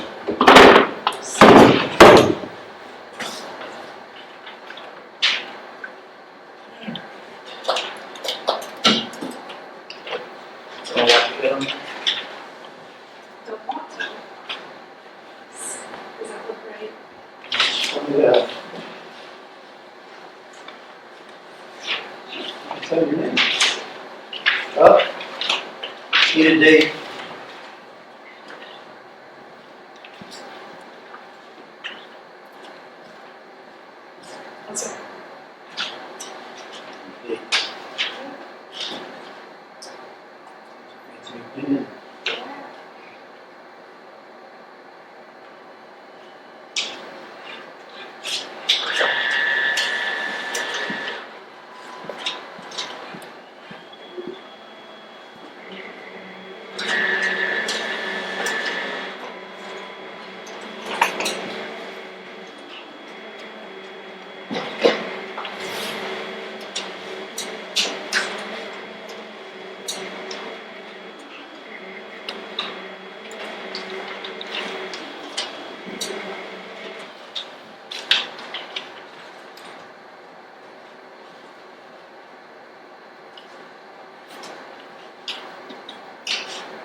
you guys want to look through these and edit it, tell me what you want. And if you want to merge these two and what you would like going forward. Those are the two descriptions. Okay. Well, the first thing we would edit is public works director, there is none. Correct. I just didn't know if you wanted to take some of the duties From that, from that and add it to the other one. And then give it a title or what you want to do. Okay. thank you. Yeah, we'll just do that, see. If you wanted us to advertise it anywhere. I think, yeah, probably immediately. See if we can get this.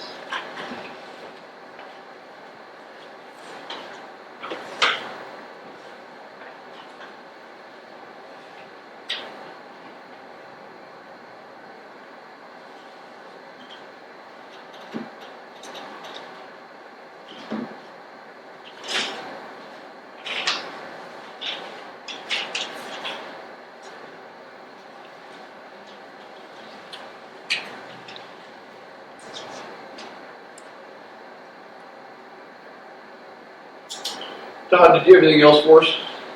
Yeah, it did. Okay. I think there is currently filed a case in federal court, the district court in the United States.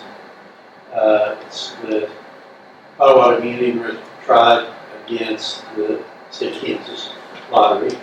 Generally, it's about the use of these new machines that are lottery machines in convenience stores. But it is now, they have added a claim for declaratory judgment to determine that the tribe's actual boundaries are the ones established in 1848 as the 30 by 30.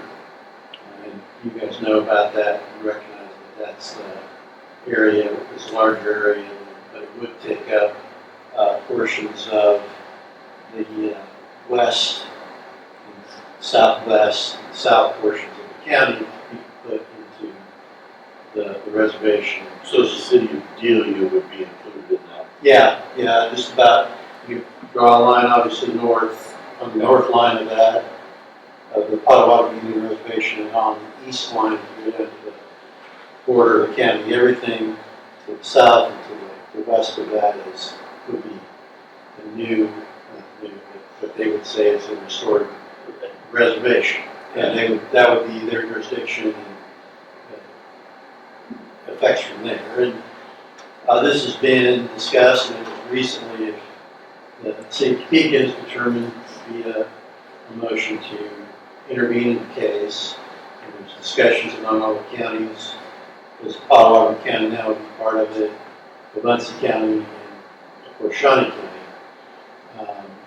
in the proposed area. So there's intervention being discussed. It's not been finalized, but I think what the request of some of the other entities, other counties here in the city would be just to see if the county would be willing to join in an intervention in the case to represent the interests of the governing bodies in this area.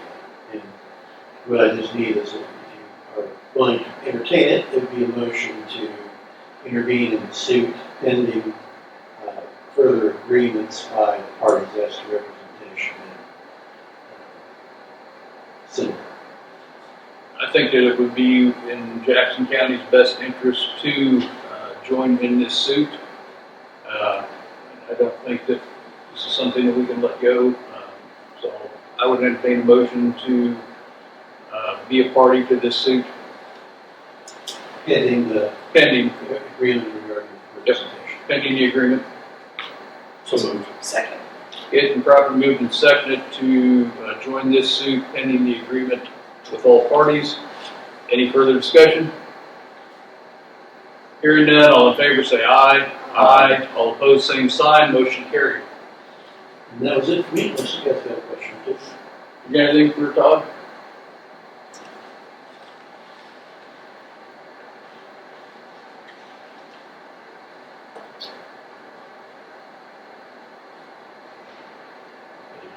Linda?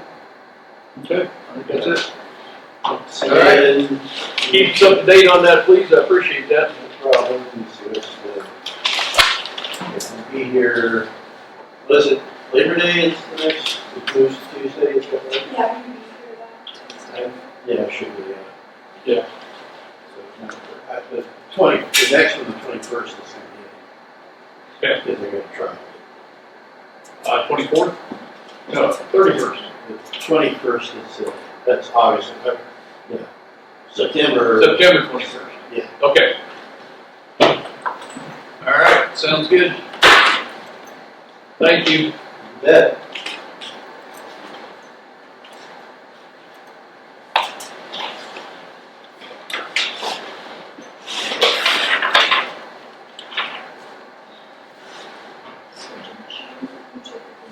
Yeah.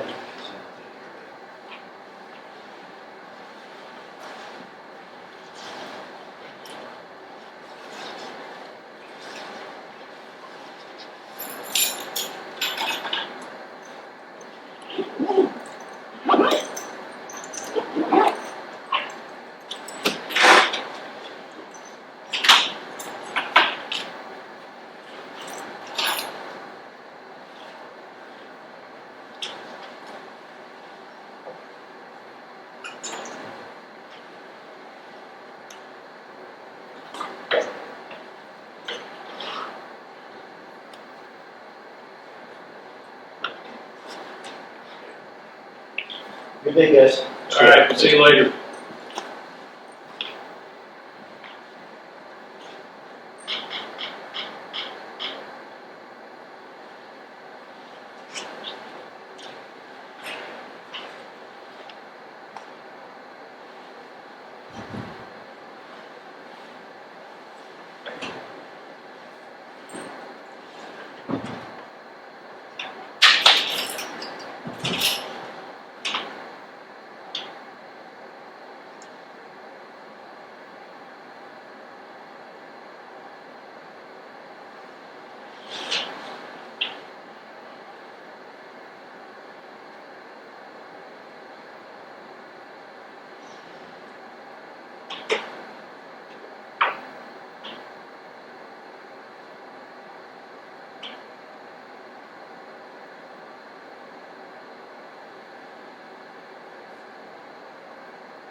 Where you look at the job description. Yeah. Under the essential functions, I think one of the things that I'd like to have added to that at some point.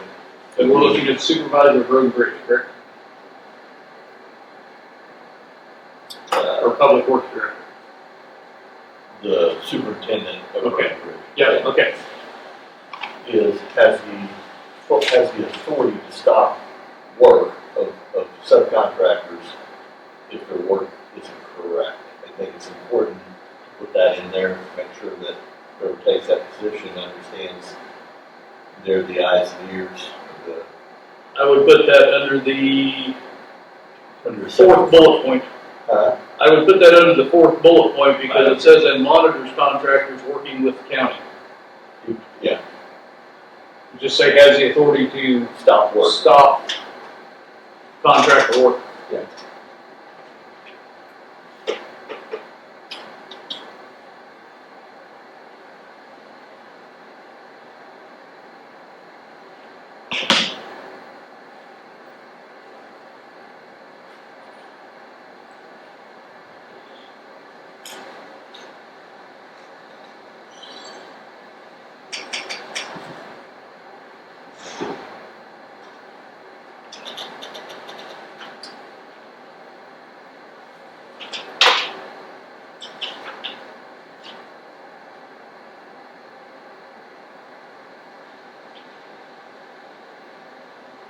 Again, under the superintendent road and bridge application or job description, under required qualifications, third bullet point, valid Kansas driver's license, CDL. If it's the right person and they have years of experience of managing people, I don't know that I would hold them back if they didn't have a CDL. Superintendent's probably not necessarily going to get in the dump truck and do that type of work, but we could ask them to get one for future use. But I believe that would be the proper thing to do, would be to ask them to, do the OJT like we did with Peyton to get to CDL. I think that would be that's a valid point, I believe, in having a CDL. in what way? Because if he does need to jump in a truck and do something, he has the ability to do it. Yeah, and I'm saying if he doesn't have it, I don't want it to be a stopping point. No. We would not hire the individual. That's what I say, put on there with if you do not have a CDL, we would require you to get one within, a certain time frame. I think that's a valid point to me. It's some qualification they have to provide. Yeah.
think also under the superintendent, unless I've missed it, there's nothing requiring that individual to create a budget, be involved in the budget process. That is evident in the public works director, but we need that in there.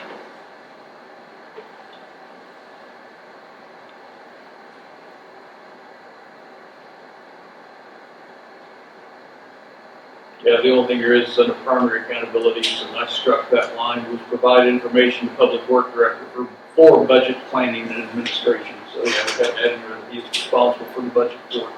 But I would also like to strike superintendent and make this director, because we already have a superintendent out there, correct? Matt?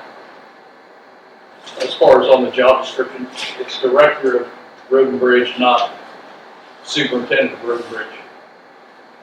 If that's what we're calling that, yeah. I mean, that way we differentiate between the two. I'm fine with that. Okay. Yeah, so, and I also struck up here under essential functions on that trainings. I don't think that would be their job to train individuals.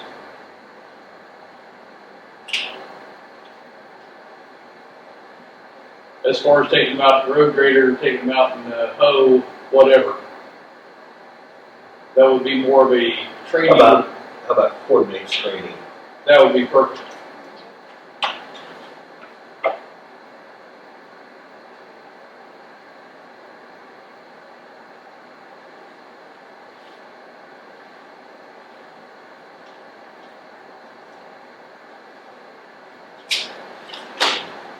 And then down under essential functions also, I also struck out, so research and draft specifications for equipment and vehicles, generates equipment purchases, expenses for budgeting in cooperation with the public works director. I struck in cooperation with public works director. Yeah, anything to do, yeah, public work. And then you wanted under that essential functions, ability to, Stop work. well, yeah, that was up under the fourth bullet point, but ability to coordinate and present budget. Just, it's his, he just needs to have budgeting put in there as one of his responsibilities, create the budget for road and bridge.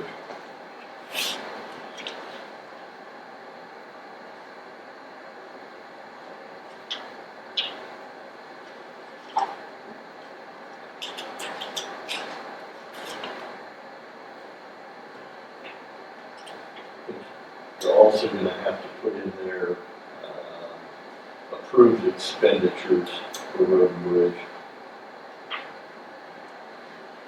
So if Matt comes to him, or if Bryson comes to him, or Jennifer comes to him and says, hey, can we do this?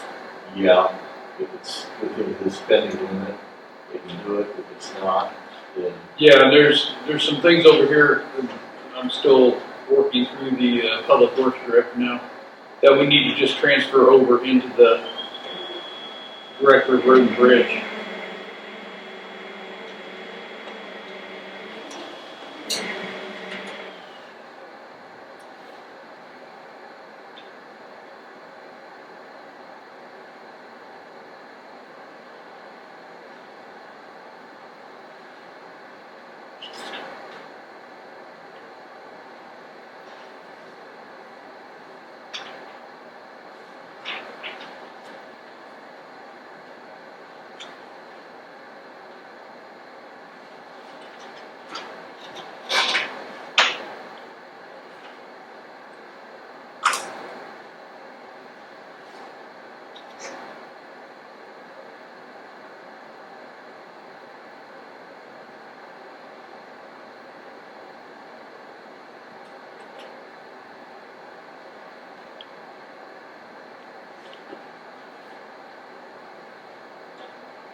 So I think some things that should be transferred over from the Public Works Director job description to the Director's description would be bullet point 2, essential functions, provide information for master planning, roads and flood control, and administer state and federal allocations.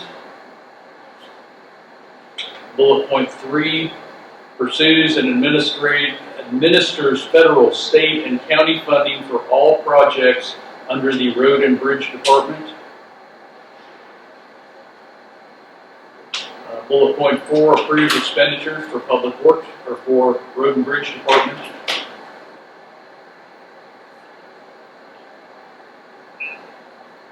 I believe that's one you were referring to. Yeah. Bullet point number 8, oversees the preparation and planning and contract specifications for road and bridge projects and handles bidding and bid opening of these projects.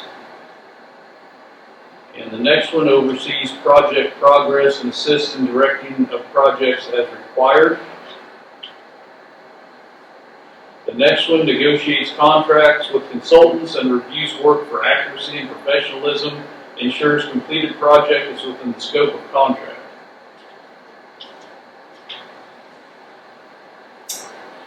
And then down on the required qualifications, the last one on that page, ability to organize, multitask, plan, and set priorities with minimal supervision.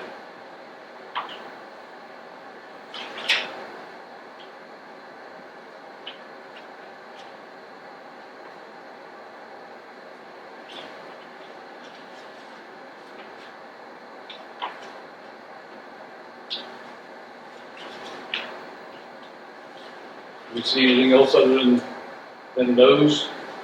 Or would you like to add something, change something? We do, now it's time to do it.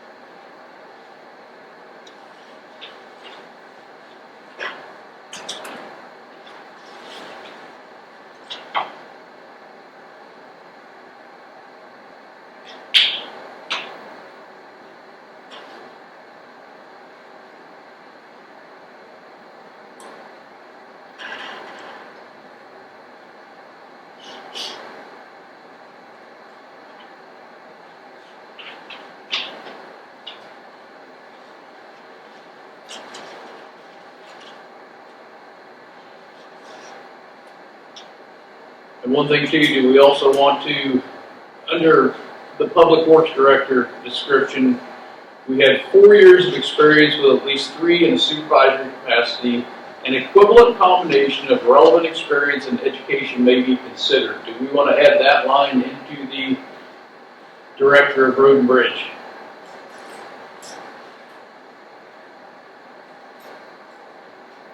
Being the equivalent.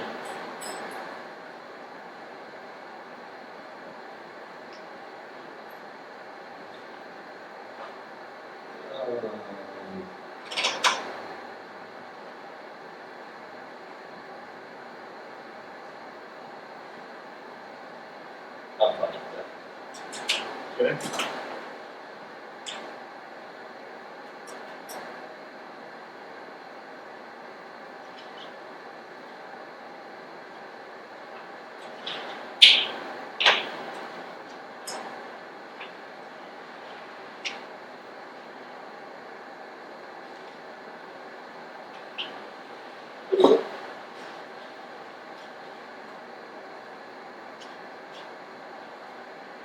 I will pass this down. This is kind of what I read off. You can kind of read it over to make sure I didn't make any mistakes reading. Everything highlighted there, I believe, is what needs to be transferred over to the job description.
good? Yeah. I just hang on just a second, because there's one other thing. Where was that?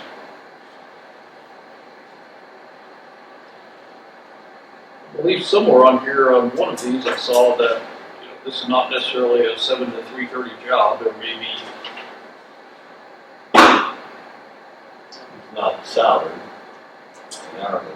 right.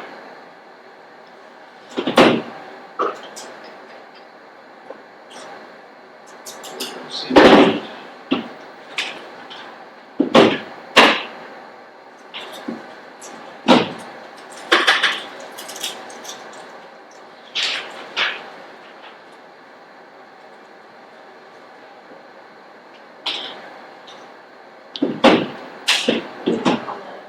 Is the pay range accurate? Is it on there? Is it on what? The pay range accurate, 30, is it on there? 32, 36, 57. Is that still where you want it to be? I would say so. I would need to look at what Joe's currently at right now. And what we started him at, and what we raised him at, I don't remember. I don't know if it's still.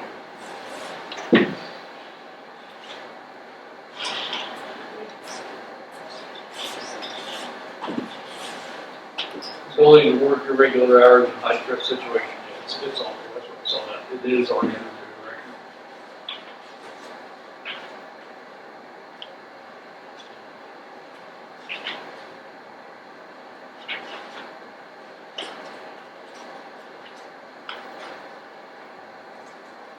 So, we'll pass this on to get those put in all the highlighted areas.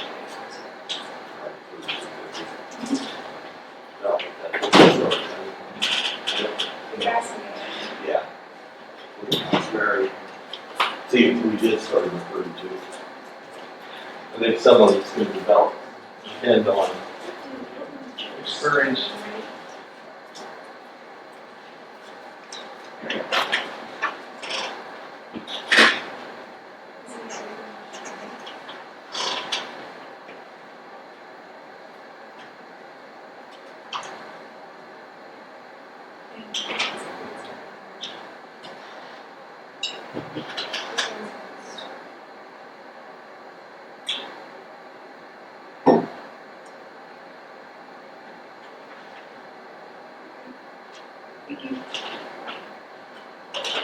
He's had the same pay the entire time.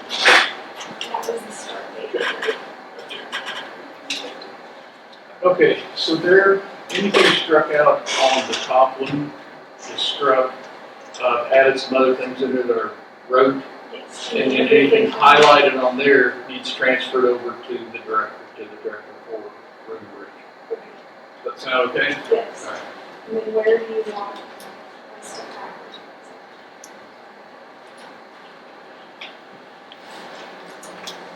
Online, Indeed, whatever. Do we have a Indeed account or anything like that? I think we do, I think we used that last time. I think we needed to go there again. I think we did KAC last I time. think we need to go there again. Put it on our own website. Yep. And then hold it on forward. To do that and how many times. change you know. And so, yeah. I don't know if they do ads or not. We've done it before. Do they do ads? Okay. Yeah. On the recorder, what, 2 times, 3 times? And how long we're Do you going? want a date or put until filled or? I was gonna say until it's filled, but it's up to you. We have to put a close date on there sometimes as far as when we're taking applications, so we get a, that kind of pushes some people. We can always re-advertise. So, 2 times in the recording? yeah, I'd say that start off with. And then, End of September. I would say September 30th, applications due by September 30th. We're gonna have to do that you know, like I said, put a close date on it, so we got some time to look and see what's going on. You're gonna communicate with Matt that after the fifth, will be the one to be. Yeah, we'll have to do that. Yep.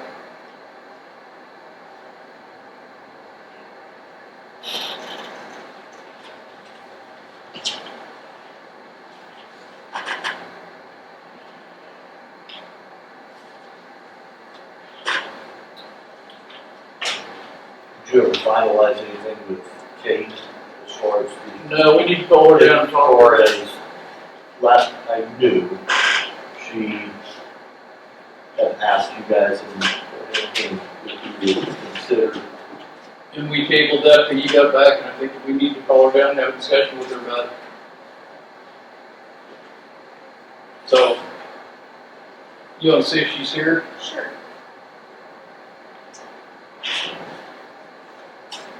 Because that consensus was that we couldn't do it.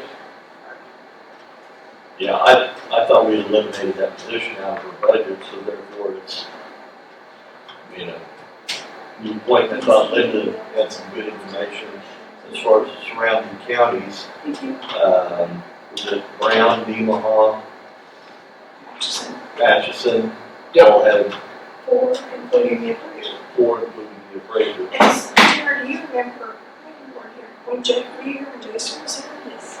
How many hours did Jason work a week? 32. This was 32 hours a week. Jason, I can pull up his contract, for Kate, I didn't know him, but he was working 32 he hours. worked 32 hours. This is off of the thing he was talking about, the guy off of their website, so here's the word for word. For executive session. If you do. Those are the word for word.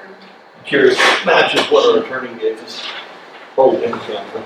Well, that's, Well, this is new. They just put it on there, they just updated it. it is, I looked at my This month. statute, it's the same as what's on the statute, but it's just a shortened version, the statute has more reasons. Well, that's, you have to read everything that's on the statute too, so. Well, it matches that, it's just, it doesn't list every single one. Okay. Hello. How are you? How are you? Good.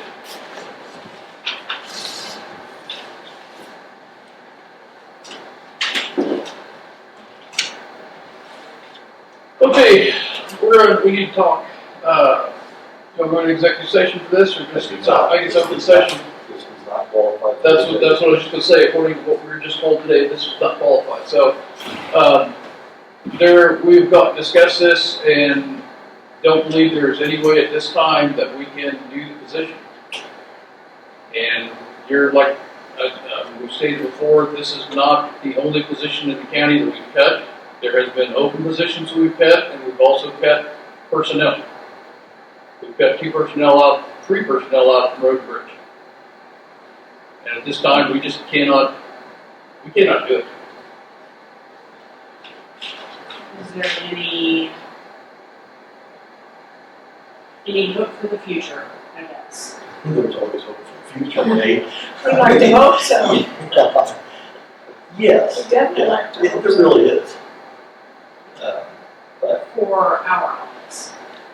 well, of course. It's not just your office, it's countywide. Do we have like a plan, like when that can happen in the future?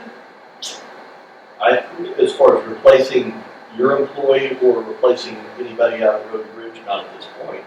It's really driven by the budget and whether we can afford to do it. And so getting the budget, if we pass the mill levy increase that we're talking about, yeah, there's hope for the future, but a lot of it depends on what the public's willing to tolerate. And we've cut money from places that I never thought we'd have to cut money from. And it's going to be difficult at Road and Bridge, maintaining some of these roads. Yeah, there's always hope. I would hope that someday, if things are still as busy as they are, be able to fill that position. Some of the appropriations that we had to cut weren't pleasant, but I mean, the Fair Board wasn't very happy with us. Between the Fair Board and the adult, yeah, the adult disabilities, and that was $90,000. So is technology off the table as well, or is that still an option if we can find something that is more budget friendly? Well, I thought that from the information that we've been given prior, and I think it was Jamie who gave it to us, that you were still looking into options other than what we have right now. Is that correct? Yes, but it was my understanding that that was taken off the table, and if that's not the case, then we can look further into that. I don't think anything's taken off the table as far as that goes. I mean, I want to listen and hear what you find, what you can do, and see what's going on. I'm not sure.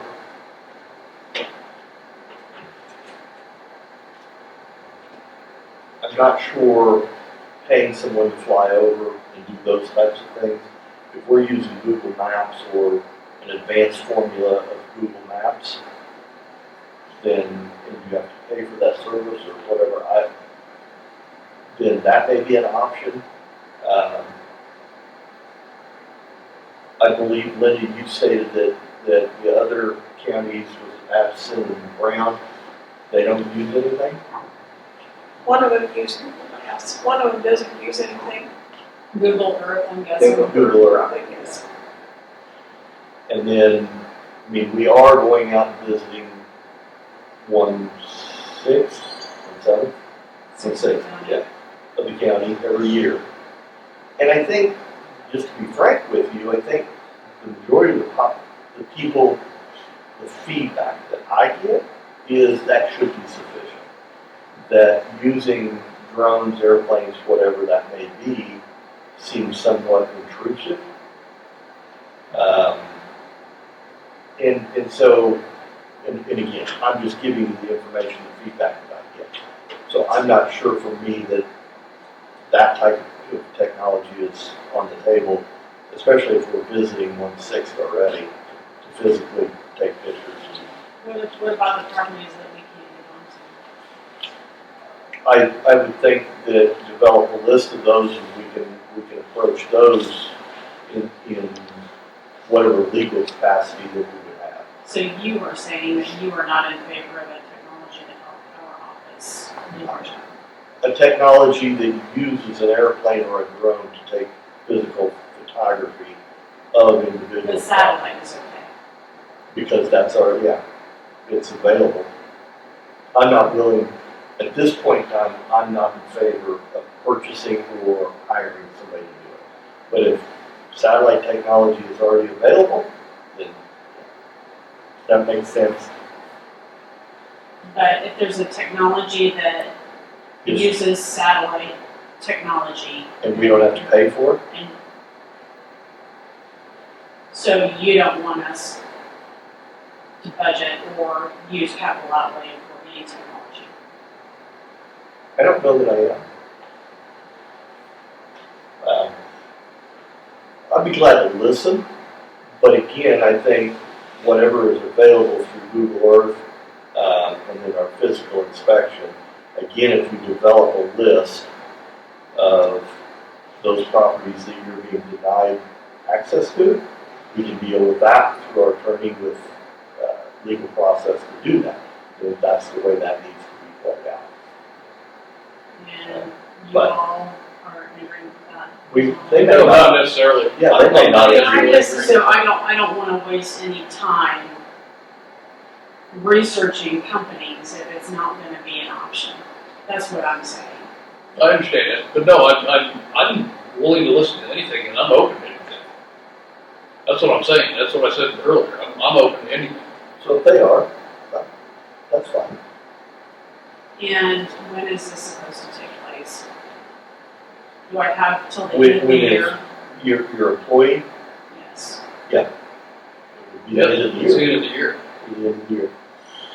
Starting the January 1, 2027, under the new budget. All I say, I hate this. I absolutely hate this. But it comes down to the fact that we just don't have the money. We just do not have the money.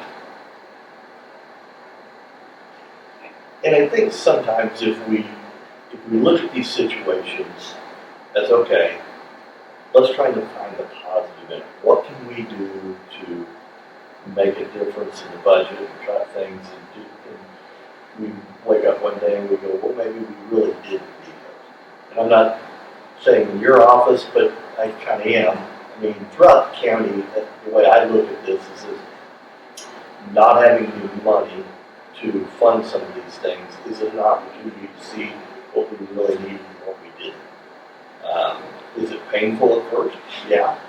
But we may find out that, you know what, it's going to work out okay. And so that's the way I choose to look at it and move forward with it. There's nothing we can do. We can't raise taxes so much that to fund all these things because the people won't stand for it. I don't want to pay that kind of money.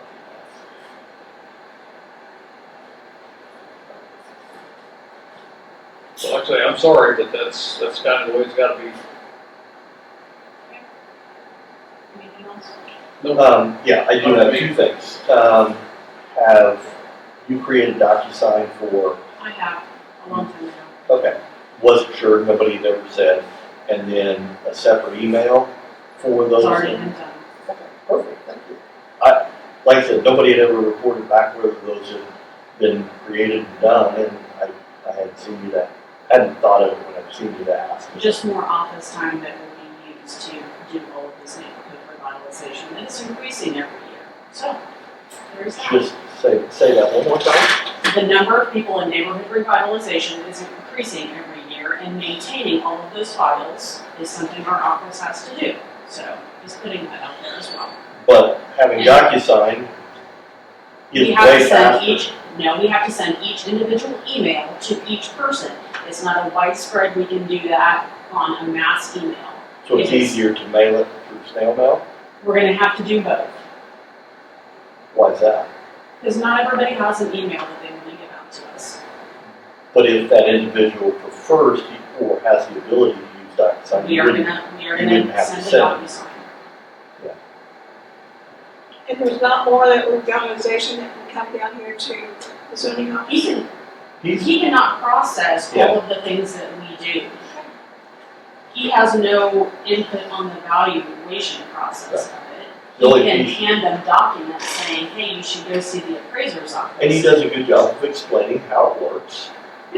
And we continue that process when they come out. Thank you. all right, thank you, appreciate it.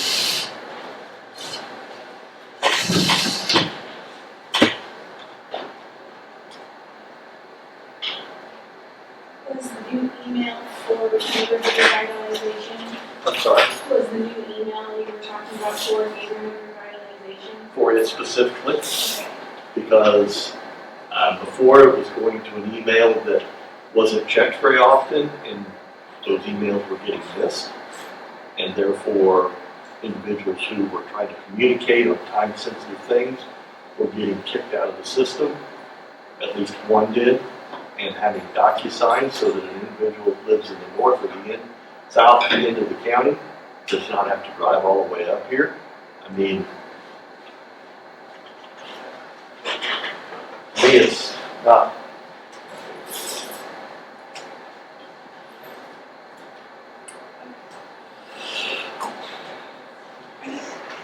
And I think, Right, did I get it back? I believe so. I think I'll just have the budgets. are we gonna break for lunch? Yeah. So break for lunch. So, entertain a motion to recess for lunch And we're gonna work on the budget, after lunch. okay, in a not in a meeting. So you wanted a work session after the budget, so then let's adjourn the meeting. Entertain a motion to adjourn the meeting. Second. Been properly moved and seconded during this meeting. Any further discussion?